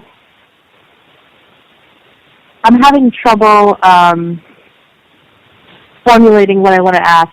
If I can just come back later, I'll just come back later. Okay. I appreciate your question. I hope I was able to help you, son. Yes, thank you. Okay. Right on. I want to make sure I touch on economics. I thought that was important in the text, as well as reading, because we talk about that a lot on the program as well before we wrap things up. With economics, this is on page 201 from your book, Genocide by Any Other Name is Still Genocide. You write, the focus here is true economics. True economics is producing all your wants and needs from earth to product. Economics in and of itself cannot afford a people advancement, empowerment, and quality of life because it is only one of the 12 social systems. It falls under system of government. To drive home my point about the critical importance of 12 viable social systems functioning at their optimum, in the 1920s in Tulsa, Oklahoma, there was a black area called the Black Wall Street. Just the name tag alone, Black Wall Street, is inferior and secondhand. But continuing, this black area was thriving and was the model for thriving black communities. All of the systems in the Black Wall Street community were European systems relabeled as black. The banking, money, schools, hospitals, churches, etc. were all European systems. When the white boy decided to use some trivial, possibly fictitious transgression as an excuse for violence against you, you didn't have the most vitally important social systems in place: the police system, the military system, and criminal justice system to respond accordingly. What the blacks had in Tulsa, Oklahoma was analogous to a paper tiger: no sustenance. You can't set up shop in someone else's house and call it your own. We must have a basic understanding of social anatomy and how nations function. The white boy just came in and burned down your Black Wall Street and raped, looted, and killed many of us. Nation building is serious business and can only be successfully accomplished in a state of independence. Economics is interconnected and interdependent upon all of the other social systems, which allows the economic system to exist. One of the illusions African people have, and we have many, is that economics and money are one and the same. They are not. Economics is the science of governing land and its resources, while money is nothing more than a chosen medium of exchange for goods and services. A more effective, equitable, and civilized medium of exchange is need. I'm just skipping just so that we can cover as much material as possible. Plus, these are intricately related. You also talk about reparations, and I think people should see that obvious connection with economics there. You talk about reparations, and this is in the same vein. I want to read this and then get you to elaborate. You write, when black people say we demand reparations, what they're saying, got something in my eye, excuse me. What they're saying, in fact, is that we are begging and pleading to you again, Master, to please do right by us. If the recipient of your request refuses to comply, then you back up your demand with action. Suffice it to say, this is a spit in the face to our ancestors who have died horrible deaths and who have shed oceans of blood at the hands of these very same enemies we beg and plead to. Those who are behind this reparations begging reveal their cowardice through their repeated request for the same thing from the same enemy. They know full well that anything outside of begging for reparations would mean facing the European head up, so to speak, and taking whatever it is you demand. But after 500 years of indoctrinated enemy fear and self-hatred, we don't want any part of him. In their minds, they think that the best way to approach the enemy is with hat in hand, head bowed, begging for crumbs. This is a disgrace. It is no wonder that all of the other nations of the world have total contempt for us and take full advantage of us at any given opportunity, because they know your history and see your stark, naked cowardice. They witness this shameless begging on the world stage in front of everyone. It's a shame. What are reparations? Reparations is the process of making amends, something done or paid to amend or make up for, given compensation to satisfy one who has suffered injury, loss, or wrong at the hands of another. Black people who ask for reparations are implying that Europeans recognize that they had done wrong and are willing to make amends for it. It is quite clear from their lack of response to our multiple requests that they don't believe that they have done any wrong, and they are not willing to make any amends. We must always remember that right and wrong are relative. The slavery experience in North America was good for Europeans. The slavery experience for Africans in North America was a bad experience. Again, right and wrong are relative. Another point to consider is this. Is it reparations that we want, or is it an attempt at granting some sort of forgiveness to Europeans for what they've done to us? A coward's approach would be, in order to save face, to allow the Europeans a way out without holding them accountable to the last letter. This way, it looks as if you stood up to your enemy by making these weak so-called demands, but really you're not facing them, not holding them accountable at all. For all of the atrocities that have been committed and continue to be committed against us, all we want is an apology, blood money, and for Europeans to be our friend. All we want is to be comfortable on this death march into extinction. This also reflects the forced religious training by our enemies, which teaches you to forgive your enemies. Also, it demonstrates our cowardice by hiding behind the skirt of religion and not truly holding Europeans, Arabs, and all enemies of Africa, internal as well, accountable to the letter without apology and void of sentiment. And you write serious demands for reparations would be total freedom and independence for all African people from under European domination and control. They would be asking for 450 years of free access to all European educational institutions. They would be asking for 450 years of free supply of all European technologies.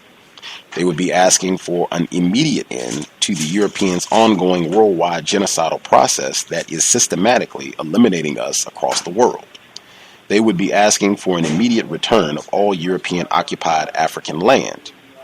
They would be asking for an immediate return of the sacred remains of our African ancestors from their burial sites that have been robbed and desecrated by Europeans and others for their plunder, research, and entertainment.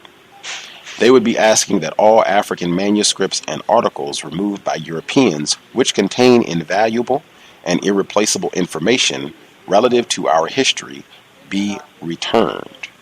Again, this is reparations all under economics. And I think if I'm summarizing, and I want to get your response, if I'm summarizing correctly, I think all of this, the demands or requests, I'll say, for reparations and equating money with economics is a misunderstanding of economics and not understanding that economics, you cannot have successful, well-functioning economics if you are under control and domination by another group of people, whites, and that to have a successful economic system that would be a part of a total system that would encompass successful government system, a successful military system, a successful police system, all that you list out, your 12 systems that you have listed out, that would be a part of it. And you cannot have any of that while you are still under domination of whites, if I'm summarizing correctly. Did you want to go ahead and respond? Yeah, you said that very well, and I was really reading along with you, and even though I wrote this information myself, it was very good to hear, to hear someone else reading this very important information, specifically about the economics. I entitled that chapter "Economics 101: The Difference Between Having Money and Wealth." And what I wanted the reader to get out of that chapter is not to place the value on paper and ink, that's money, but to place the value, as I mentioned earlier, on people, land, and knowledge. Because there's those three things that will supply the sustenance that you need to sustain you and your people. The references to the 12 social systems, which comes under social anatomy, which is one of the things taught at the African World Research Institute.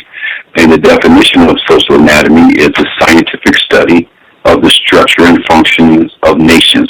How do nations function? What needs to be in place for them to be viable at their optimum? And you read some of the 12 social systems, and there are 12. The system of language, government, social organization, system of law, a system of familyhood.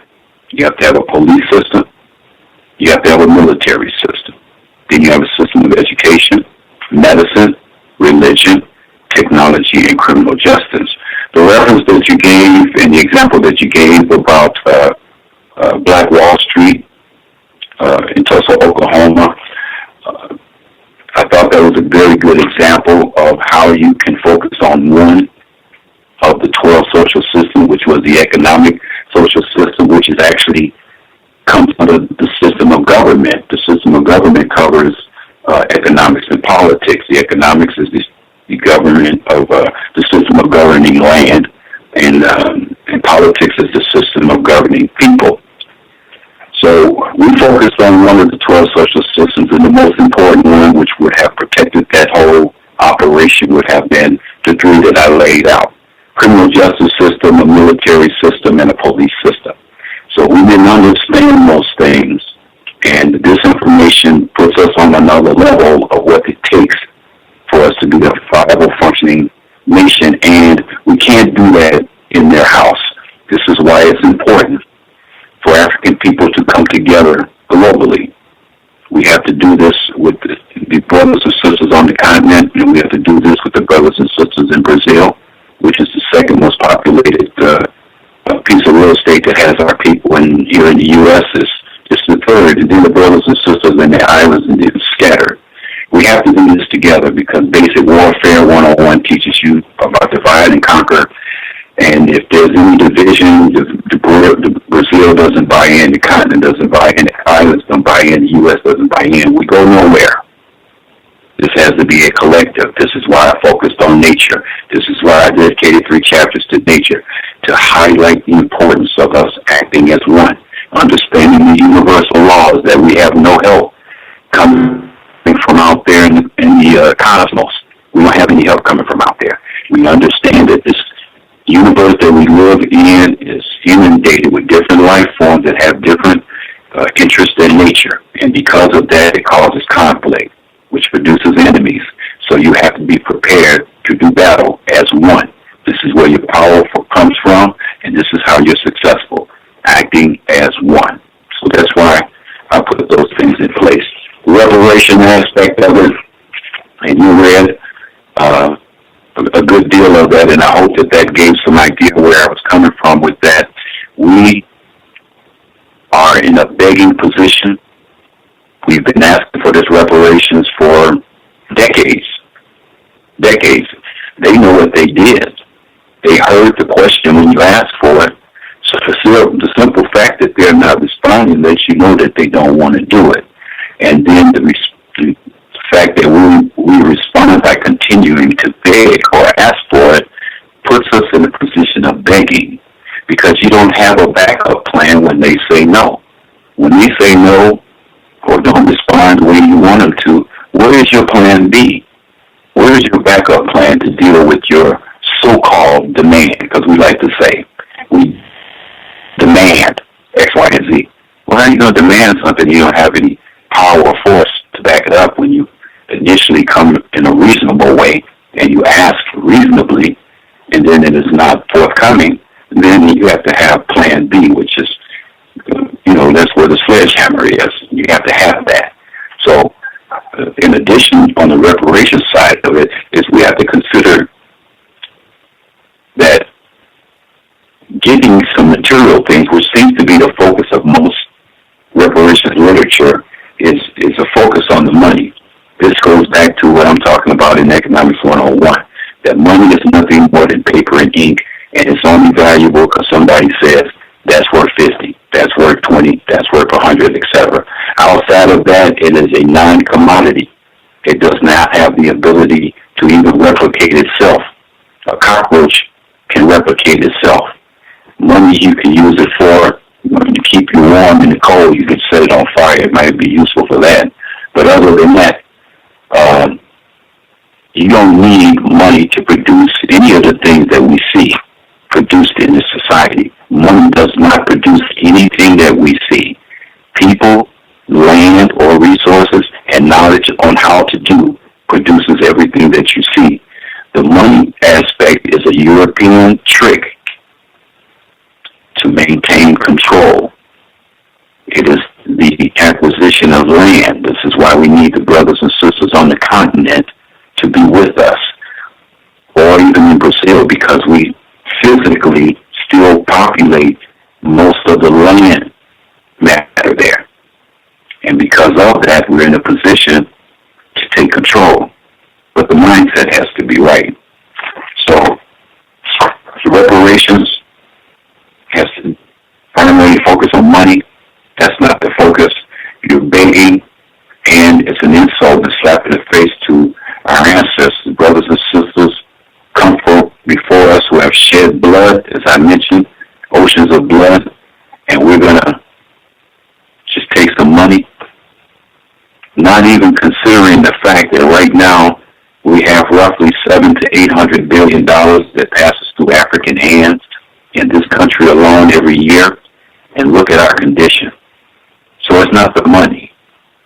Even if they did give us reparations, and it would probably be a stroke of genius if they did, but even if they did give us a monetary reparation, just say for compensation's sake, they gave each African person $1 million apiece. What are you going to do with it?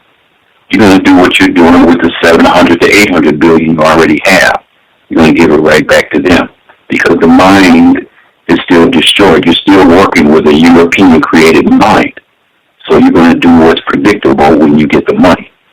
So what's your point? What's the point with this reparation? What are you doing honestly? For those who are proponents and advocates of it, honestly, what do you plan to do? What's your plan if you got the money? What are you going to do? You're going to give more money to churches. You're going to buy more into capitalism. You're going to continue to embrace the institutions that are in place to make sure that death and destruction is in line for you and your people. That's what you're going to do.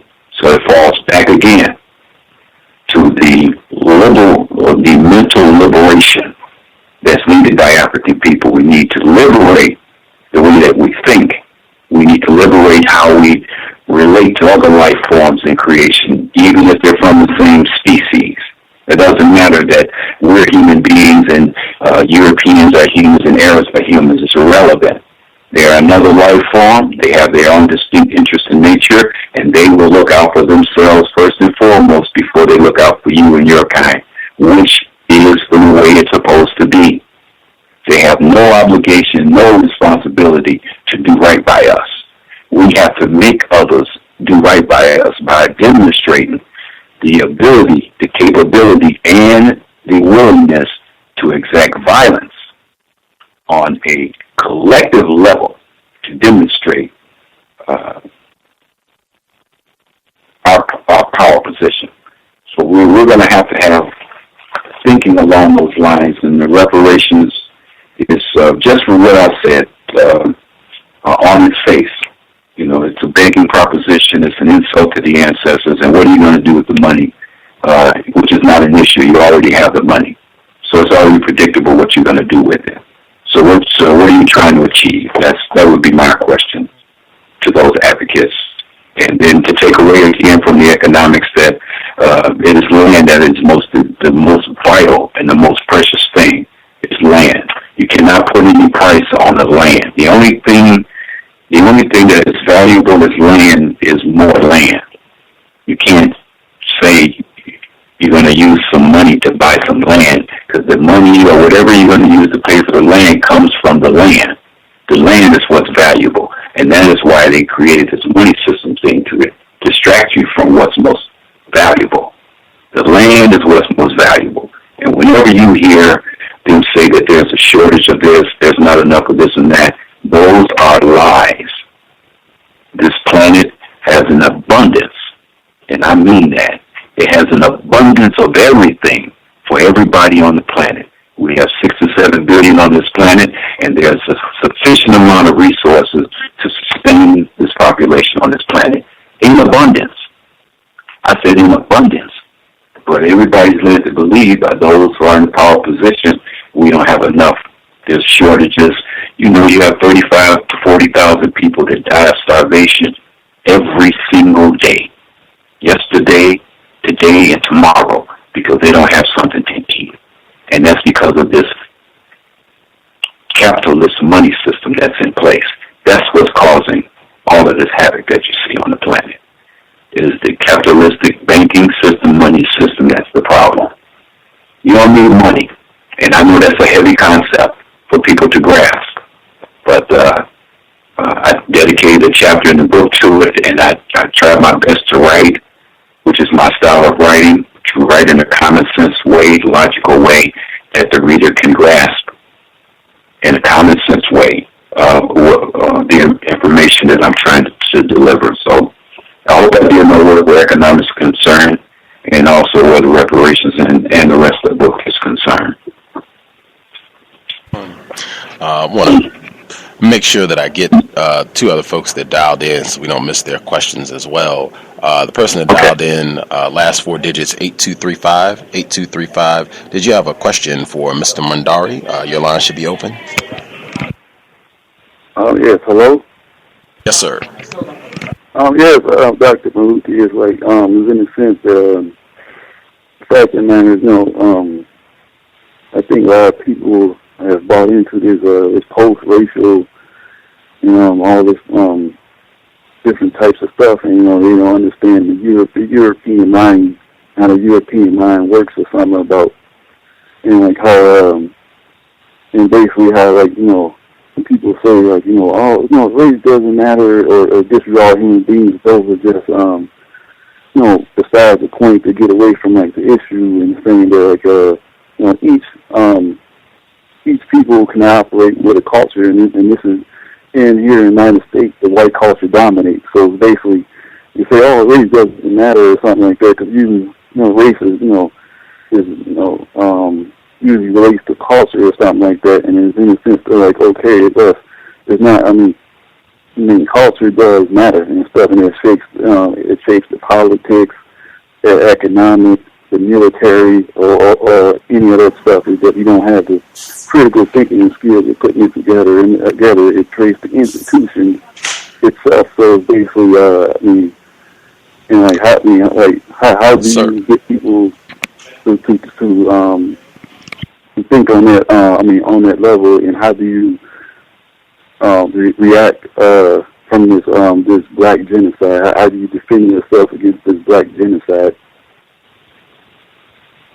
Okay, I'm having a difficult time understanding what the brother's saying, so if you could help clarify his question for me so I can answer it properly. I think he was, if I heard him correctly, I think he was saying the gist of it was that you have a lot of black people who, as you were saying earlier, fear, self-hate, they have bought into, there's no racism, it's 21st century, things have improved greatly, and racism isn't a problem for us. How do you get them to change their worldview from that to, wait a minute, there's a war being waged against us, and I need to be a scholarly soldier doing on my part to try to correct this problem? Okay. And to answer that question, I think two responses kind of come to mind that we until something happens to us in a specific personal way, that's one way that we begin to self-assess, as I mentioned before, and begin to look seriously into what's happening with us in relationship to European people. That's one of the ways. The other ways is this format right now, information, and a person utilizing common sense and assessing what's going on with them, and using that information to come to a conclusion that I'm going to make a concerted effort to change and become more African-centered, African-conscious, more African-committed in thought, in behavior, in appearance, and belief. This is going to be my start, my part in bringing about a change for my people. So to answer the brother's question, I hope this is it. It can come in two ways. Either something happens of a personal nature where racism is concerned that gives you the impetus to get started, or it's information like you're receiving now. You hear this conversation, you've read books, you've heard other things, and you come to some conclusion on your own that you need on an individual level, which is why I've addressed this on multiple times during this the interview here, is that we have to, I lost my train of thought for a second there, but we individually, is the point I want to make. We individually must get to a point where we make a change, and we become an example of that change, and we make change. And that kind of how that spread, but it does start with the individual.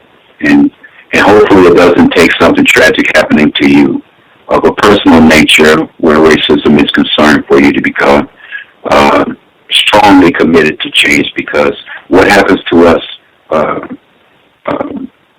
is coming as a collective, or we're being attacked as a collective. And so we don't have any escapes or exceptions when it's the attack and warfare is on. You're a black person, man or woman, you're part of their attack. So it's not like you're not involved. You are involved, and your black skin makes you qualified to be a soldier on the African side. So I hope that addressed the brother's question. The person that dialed in last four digits, 8662, did you have a question for Mr. Mundari, 8662? Yes, thank you. Mr. Mundari, I missed a lot of it, but I just have a quick question. You said we don't have a lot of time. If you could give an estimation, maybe, like, is it going to be, would it take, we have like 50 years, 100 years, or do you have a kind of like a ballpark, idea of time? That's you know what, sister, I think if I had to make an educated guess, time frame wise, you pretty much kind of hit it on the head. I'm thinking somewhere between 50 and 100 years. That would be my education. No, we do not. This is why this situation is critically important. I mean, the things that I'm saying in this book and the references that I've used in this book, other authors, etc. This is why I use the term genocide and explain what that is, and explain the mentality of those who are attacking us. We need to grasp all of these things so that we individually can come to a position that I am for freedom and independence, and I am going to make some changes individually, and I am going to support groups and institutions that are working for freedom and independence from a working mission statement. I'm going to do that because I individually understand the seriousness of this. I individually understand that we are at war, and I individually understand that the only way that we come out of this is that if we become one. We become one. Love of self and kind comes first and foremost. We have to believe that and embrace that. Love for self and kind comes first and foremost, and we should never be embarrassed, hang our head down, or lower our voice when we say that. You say that with some pride. You mean it, because we are at death's door. And I'm not saying that to be hysteric or melodramatic or anything like that. These are serious words, and this is seriously what's happening to us. In the book, I gave countless examples of how Europeans have used this pattern of genocide, destroying civilizations and culture across the world. They have a history and a pattern of doing that. And right here in this country, right here, they did the same thing. And we come away from that thinking what? That they've changed, that these people have committed genocide against the people of this country. I mean, slaughtered men, women, and children, brutally slaughtered them and took every inch of their land from them, and then forced another people to work in the most brutal slave conditions ever existed between two people. What happened to us? And because we have any fear instilled in us, and self-hatred, we don't do anything. We don't make any connections. And I want to know, when do my people think that these Europeans changed? When do they think that these people's behavior and thinking and their approach to life in this world, when did that change? When did they become a benevolent people? Because I would like to point that out in history when that happened.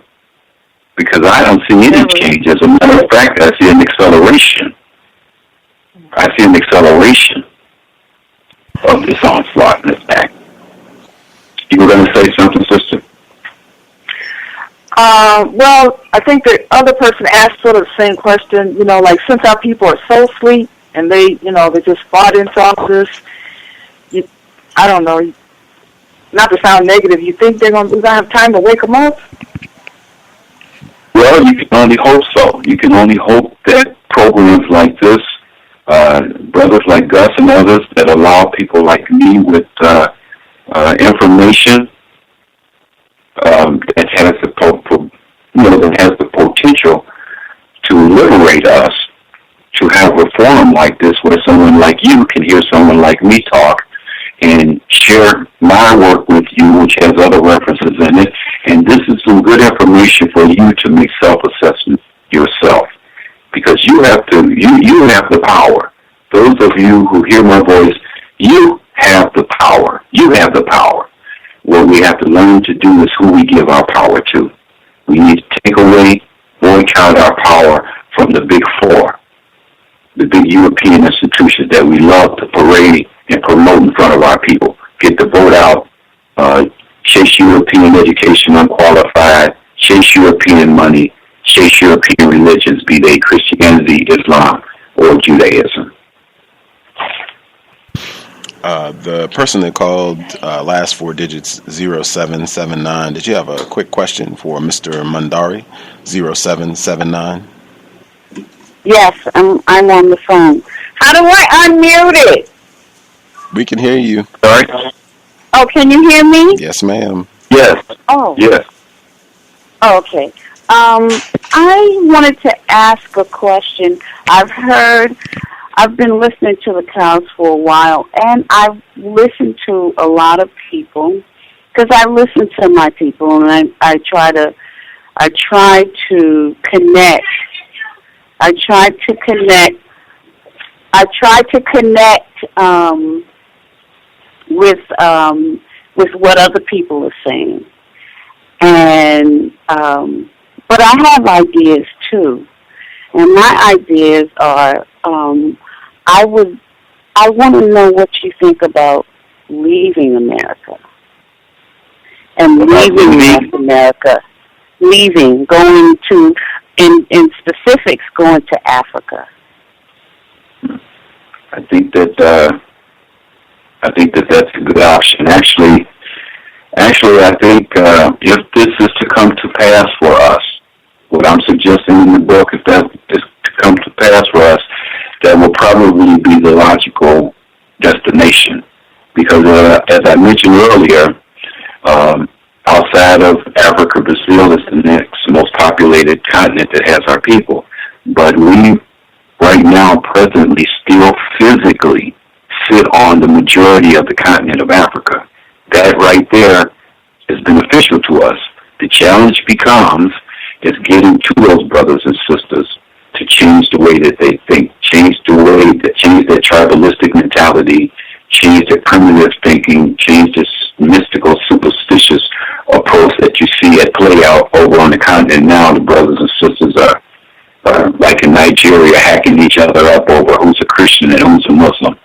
So that's where our challenge is. But to answer your question, yes, logically that would be the place to go, ultimately, because we are not going to. And it depends on what happens here, and all of that depends on how things transpire as we move forward. So a lot of those questions will have to be answered down the road, but what you can take away from this is that we will not, based on proof up to this point, not be able to live on the same landmass with these people in a peaceful way. It's not going to happen. So you're saying that having that feeling in your heart to want to migrate, to want to be nomadic like we were at one point, that's a good thing. Well, I don't know if I would use the word nomadic, but I would agree that that would probably be a logical destination for us based on the fact that we right now we're going to need resources to sustain us, and the fact that Africa is the most minerally rich piece of real estate on the planet, given those things, that would be the ideal place to be, and the fact that that's our homeland as well. The person, I'm just trying to make sure I catch everybody that called with a question. The person at 6167, did you have a quick question for Mr. Mundari? 6167? Someone asked my question, so it's okay. Oh, right on. Right on. And I can say I hit everybody. 1804, did you get your question? I know you said you were having some trouble. Did you get your question together? Or?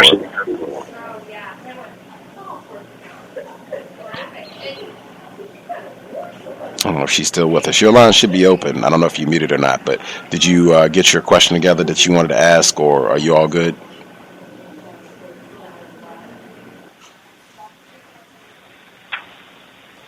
I will assume she is all good. One of our listeners, they wrote in, she wanted to know if the name, or names, I guess, Africans, are they the names that white people gave to that area? And if so, why would he say that we need to get our African minds back? If you understand the question. I do. I understand the question. And the first question, the answer to that is yes, those names came from Europeans.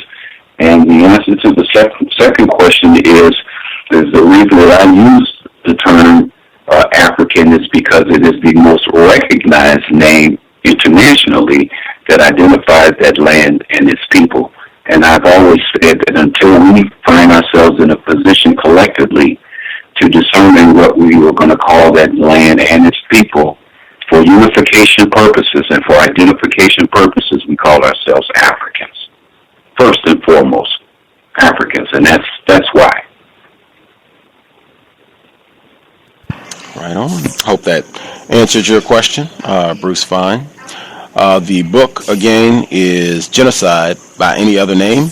Is Still Genocide. I know it's available on Amazon. Is that the preferred way that you want folks to get this book, or do you have? Well, yeah, I do have, and if I could share with you in the audience, I do have a website, and the website is www.nkosimundari.com. That's NkosiMundari.com. That's the website address.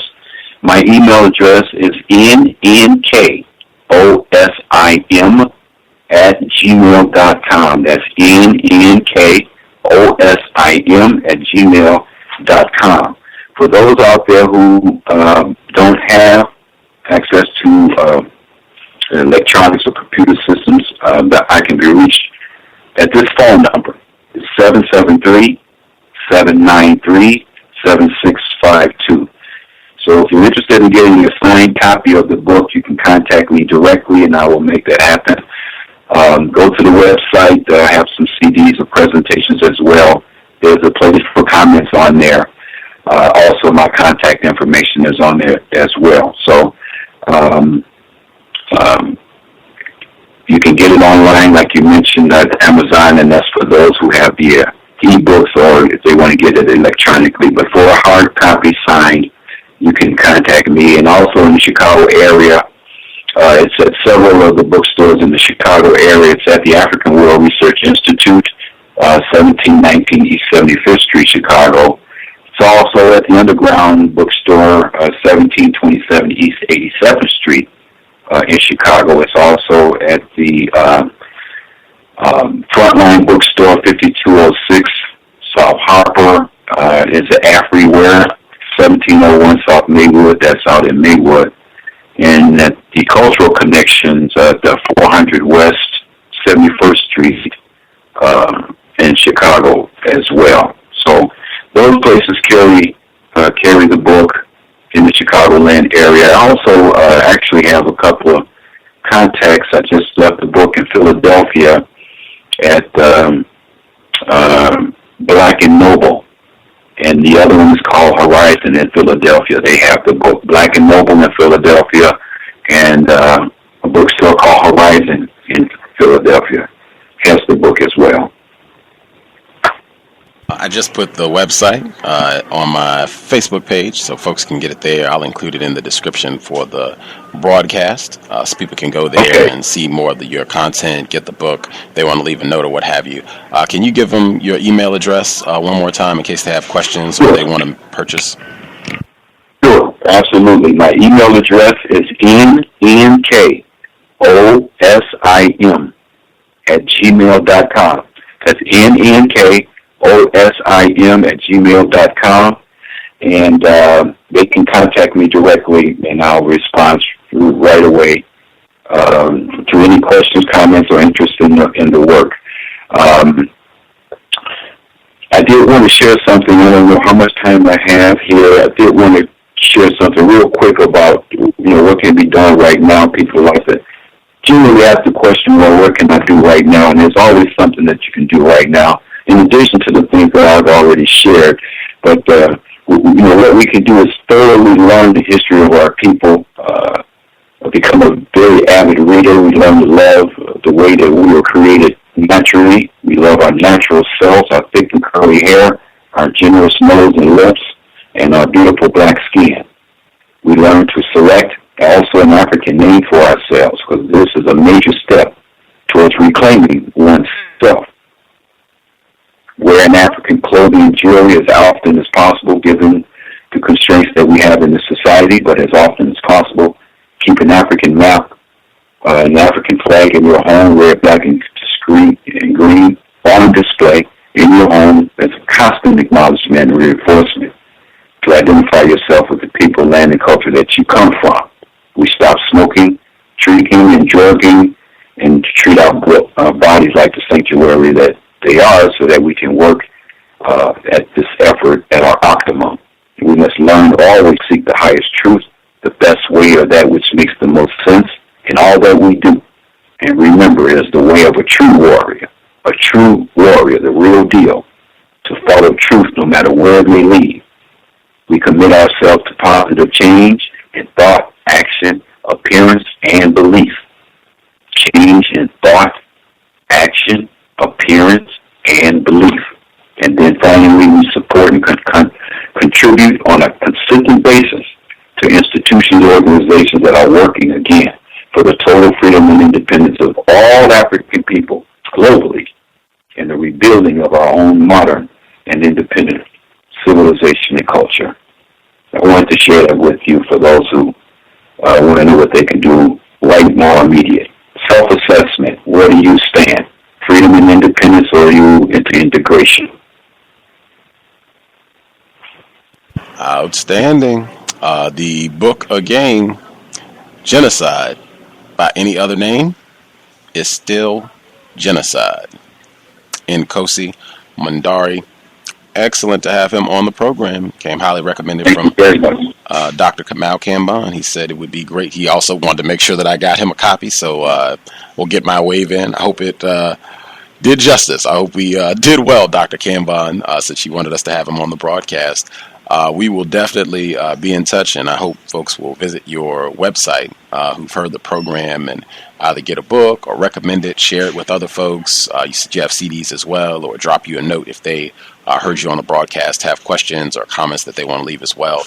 Visit the website, share it with other black people, share it with other victims of racism if you find it to be of constructive value.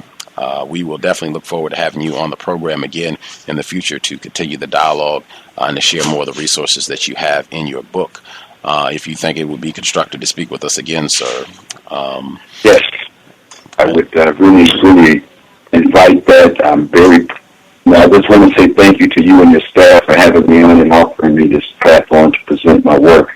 I hope that this work will be considered as a viable option, for I am confident that it will withstand the weight of critical analysis.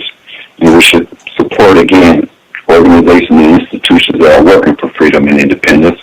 And we say in our African tongue, Yuhuru na Yuhuru, Bila ya Mapatano Tutashenda. Freedom and independence without compromise, the flow continues. Asante Sana. Asante Sana, Ashe. Thank you so much and enjoy the rest of your Sunday evening. We will be in touch soon. And again, I hope people will visit the website to get the book, leave comments, and share if you have other questions or information. Share. I definitely think you would appreciate the feedback. Enjoy the rest of your evening, Mr. Mundari, and we will speak with you soon, sir. Thank you, brother. Take care. All right. Context of White Supremacy. We had a lot of people who called in a bit. Okay. Just that was him letting me. I thought I got disconnected. We had a lot of people who dialed in a little on the late side today. This is my gentle admonishment about that. The program is 2 hours. That third hour is optional, depending on if the guest wants to stay and go longer, and or if Gus is willing and or interested in staying for that third hour. If you have questions, do not wait until we have been on for 2 hours to say, oh, wait a minute, I have a question. I have something I want to ask. Get your hand up, particularly if there's a guest. And I'm doing this because people do this all the time anyway. Even if we're doing the compensatory call-in on Saturdays, people know we've been doing that program for almost 2 years. People know we come on at 9 o'clock Eastern, 6 p.m. Pacific. They will call in at 11:55 Eastern. Oh, wait a minute. I have a question. Just something quick, Gus. I want to get in. They've been doing this for years and years and years.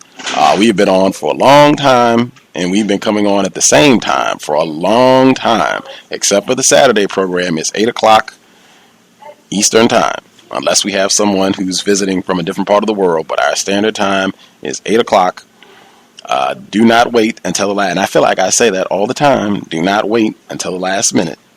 Go ahead, get your hand up if you have a question.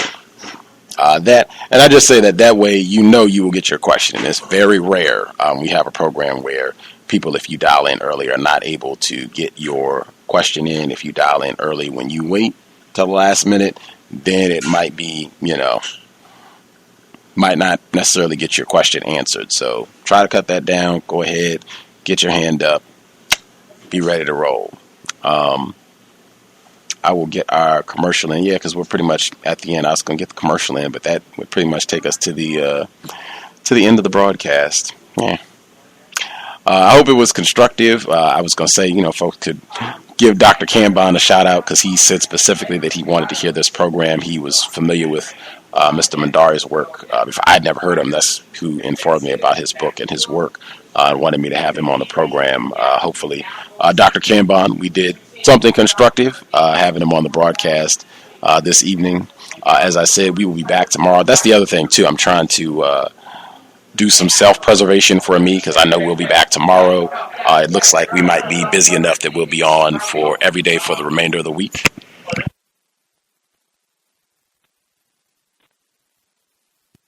We will be back tomorrow. As I said, the black female, Chandel Maxwell, she did the documentary film Black Behind the Orange Curtain. It's talking about Orange County, California, and racism. The documentary is online. You can check it out. The website for the film is bbocfilm.com. Black Behind the Orange Curtain. Acronym bbocfilm.com. You can go to the website. You can see photographs of the people who put the project together, some of the people who are in the documentary. You can see Miss Maxwell herself. She's the director of the project. She will be visiting with us tomorrow, same program time, 8 p.m. Eastern, 5 p.m. Pacific. We should have not only Miss Maxwell, but some of the black people who were in the film as well, talking about their experiences in Southern California, how they have been victims of racism, what they're doing to work against that. Should also be interesting because of the recent incidents at San Jose State, although that is not in Southern California. It's not that far. I lived in the East Bay area, which is right next to San Jose, and it doesn't take too much time to get down the road. to Southern California, the LA area, Orange County area. So I'm quite sure that they know about what happened at San Jose State with the incidents of white terrorism that have been recently reported. As I said, we should be here every day this week. I spoke with Dr. Frances Cress-Welsing earlier today. She should be with us this coming Thursday. So for people who are planning to spark some conflict, chaos with their black family members, attempted family and friends this coming Thursday, with you fighting over victuals and whatever else, you can tune in for Dr. Welsing later on that evening, or you can get the family around as you're eating whatever victuals and talking about whatever folks talk about on that day. You can gather around and hear Dr. Welsing Thursday evening. She continues to impress me. Dr. Welsing is on it. When she talks about, staying informed, you don't need to sit around and watch television. Just, make sure you're paying attention, reading the paper, watching the news, being informed about what's going on. She was up to date on everything, like the Jonathan Martin thing with Miami, Scandal, 12 Years a Slave. She was up to date. Kanye West and the Confederate flag. She was up to date on everything.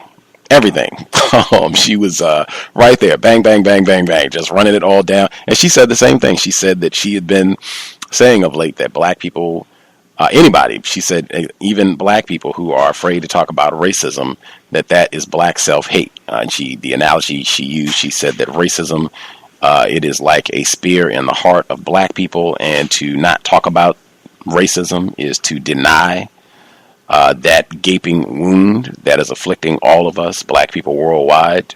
And she said that she feels not talking about it is motivated out of fear and self-hate, anti-blackness. She said she thinks those are the two motivating forces behind why we do not discuss, truthfully, racism.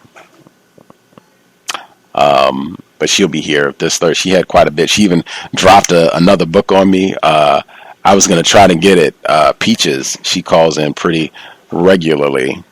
She told us about The Racketeer, John Grisham's book. John Grisham is the white dude, racist suspect. He wrote A Time to Kill. He wrote Pelican Brief. He's wrote a lot of stuff. But she told us about one of his books, I think came out in 2012, The Racketeer, all about racism, black male. He's an attorney. He's in prison. And I was even picking out some of the patterns. Consistently, his books have black male characters who are in jail. That's not the case for The Pelican Brief, but it is for A Time to Kill and The Racketeer, where the main black male character is in prison. He has his latest book, which is called Sycamore Road, which is like the follow-up to Time to Kill. There is this rich white guy, and he has this black female character that I guess he's friends with or what have you. The white guy dies, and he leaves her like $24 million, I think is what she said. And the rumor that's going around town is they had some kind of Kerry Washington scandal sexual thing going on, and that's why he left her all these millions of dollars. She said there's another point in the book where one of the white characters, somebody brings up racism. They're talking about racism, or someone attempts to talk about racism, and they push the conversation and say, oh, no. This is money. This is, a big financial thing, and there's lots of money and blah, blah, blah. And the person comes in and follows and said, race always trumps money. And I was like, what? This is in... Oh, my God. I went immediately. I downloaded the audiobook today. We will never do this book on the book club because it's like, I think it's like 15 discs. It's pretty long. And as I said before, I'm not doing any more lengthy books on the book club because people don't participate. And I think for most people, it's just too long to follow and keep up and be active in the book club, which defeats the whole purpose for having a book club if people are not going to be actively engaged throughout the process. But at least on a personal level, I am going to enjoy listening if what she said is in it. She even said that she doesn't read novels, and I normally don't either. She said, I normally don't read novels, but I got this one. I read it. She said it's very well written, and she said she mailed it to her sister, and her sister has been getting a big kick out of it as well. So, Peaches, I think I did see her on the line. If you want to continue to follow after The Racketeer, Sycamore Road. Not that I encourage folks to purchase white people's books. I just downloaded the audiobook for free online today. I'm going to get the ebook as well. That way I'll have both so that I can follow along. But I'm sure it's John Grisham, so I'm sure you'll be able to get it for free. Go to the library. You'll probably be able to get a used copy for $25 if you wait a month. And this just came out too. This is very, very recent. I think it came out in like October. But the book is titled Sycamore Road. Sycamore Road, John Grisham. But again, Dr. Welsing, she'll be with us on Thursday. But before we get to that, the film or the program for tomorrow, Black Behind the Orange Curtain, Chandel Maxwell. The documentary, again, it is on YouTube. You can check it out.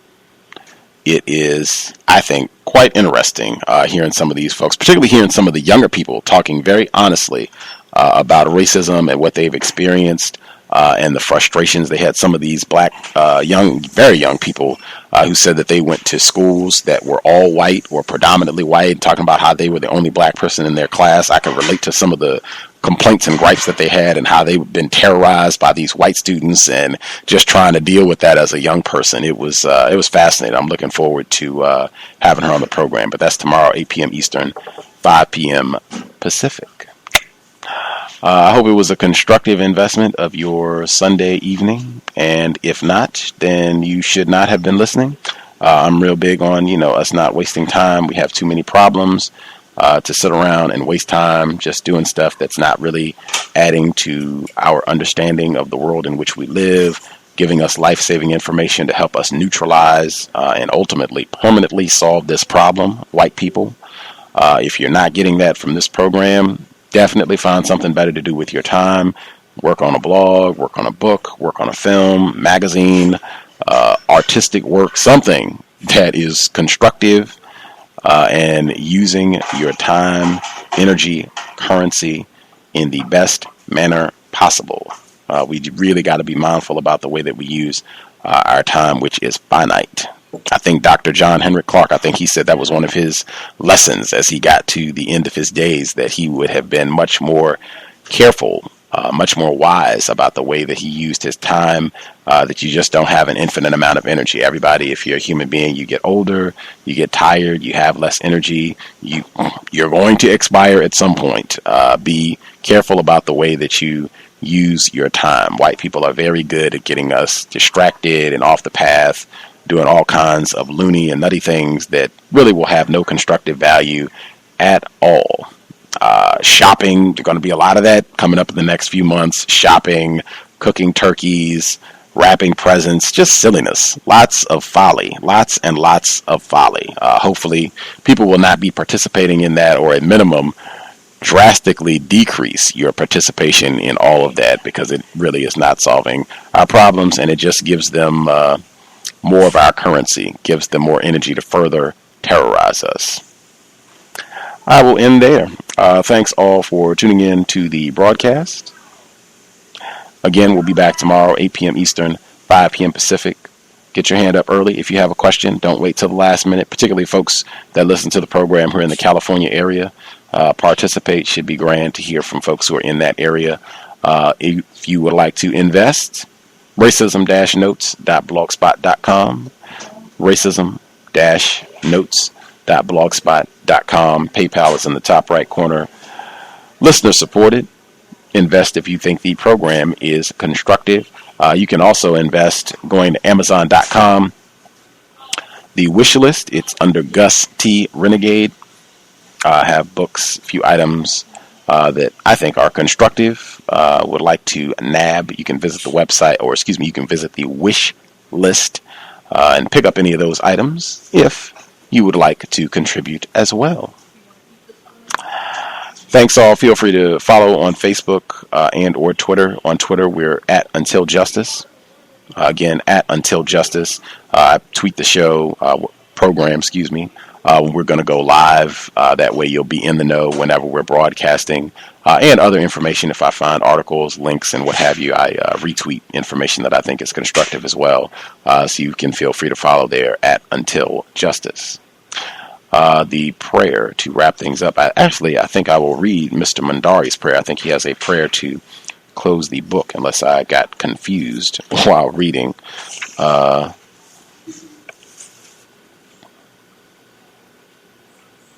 Make sure I didn't miss. There is a prayer. It is... Yes, he does. Okay. O infinite and everlasting, almighty creator, our one and only superior, we shall forever give you our most humble and sacred thanks for delivering unto us your supreme gift of life upon this planet Earth, and for adding us unto you as yet another source of creative power and force within your infinite and everlasting almighty ranks. Indeed, we are wise in our understanding that you are the total combination of all that ever was, all that is, and all that ever will be, both known and unknown. And we are also wise in our understanding that we are but a small fractional part of the total membership of your infinite and everlasting almighty being. We are also wise in our understanding that this planet which we now use, this moon which we now use, and this sun which we now use amounts to nothing more than mere particles of dust when compared to the infinite ocean of other planets, moons, and suns which form your infinite and everlasting almighty presence. Surely all that ever was, all that is, and all that ever will be belongs to you, for you are the whole of all. And indeed, it is through our absolute adherence to this one sacred, one living, one infinite, and one everlasting truth that we shall forever live and grow in total harmony and peace with you, our Creator. Holy is the truth is salvation. Ashe. Context of White Supremacy. Signing out. Thanks all for tuning in. I'm a victim, brother. No problem. You're a victim. I'm a victim of 400 years of conditioning. Shut up. The man has programmed my conditioning. Even my conditioning has been conditioned.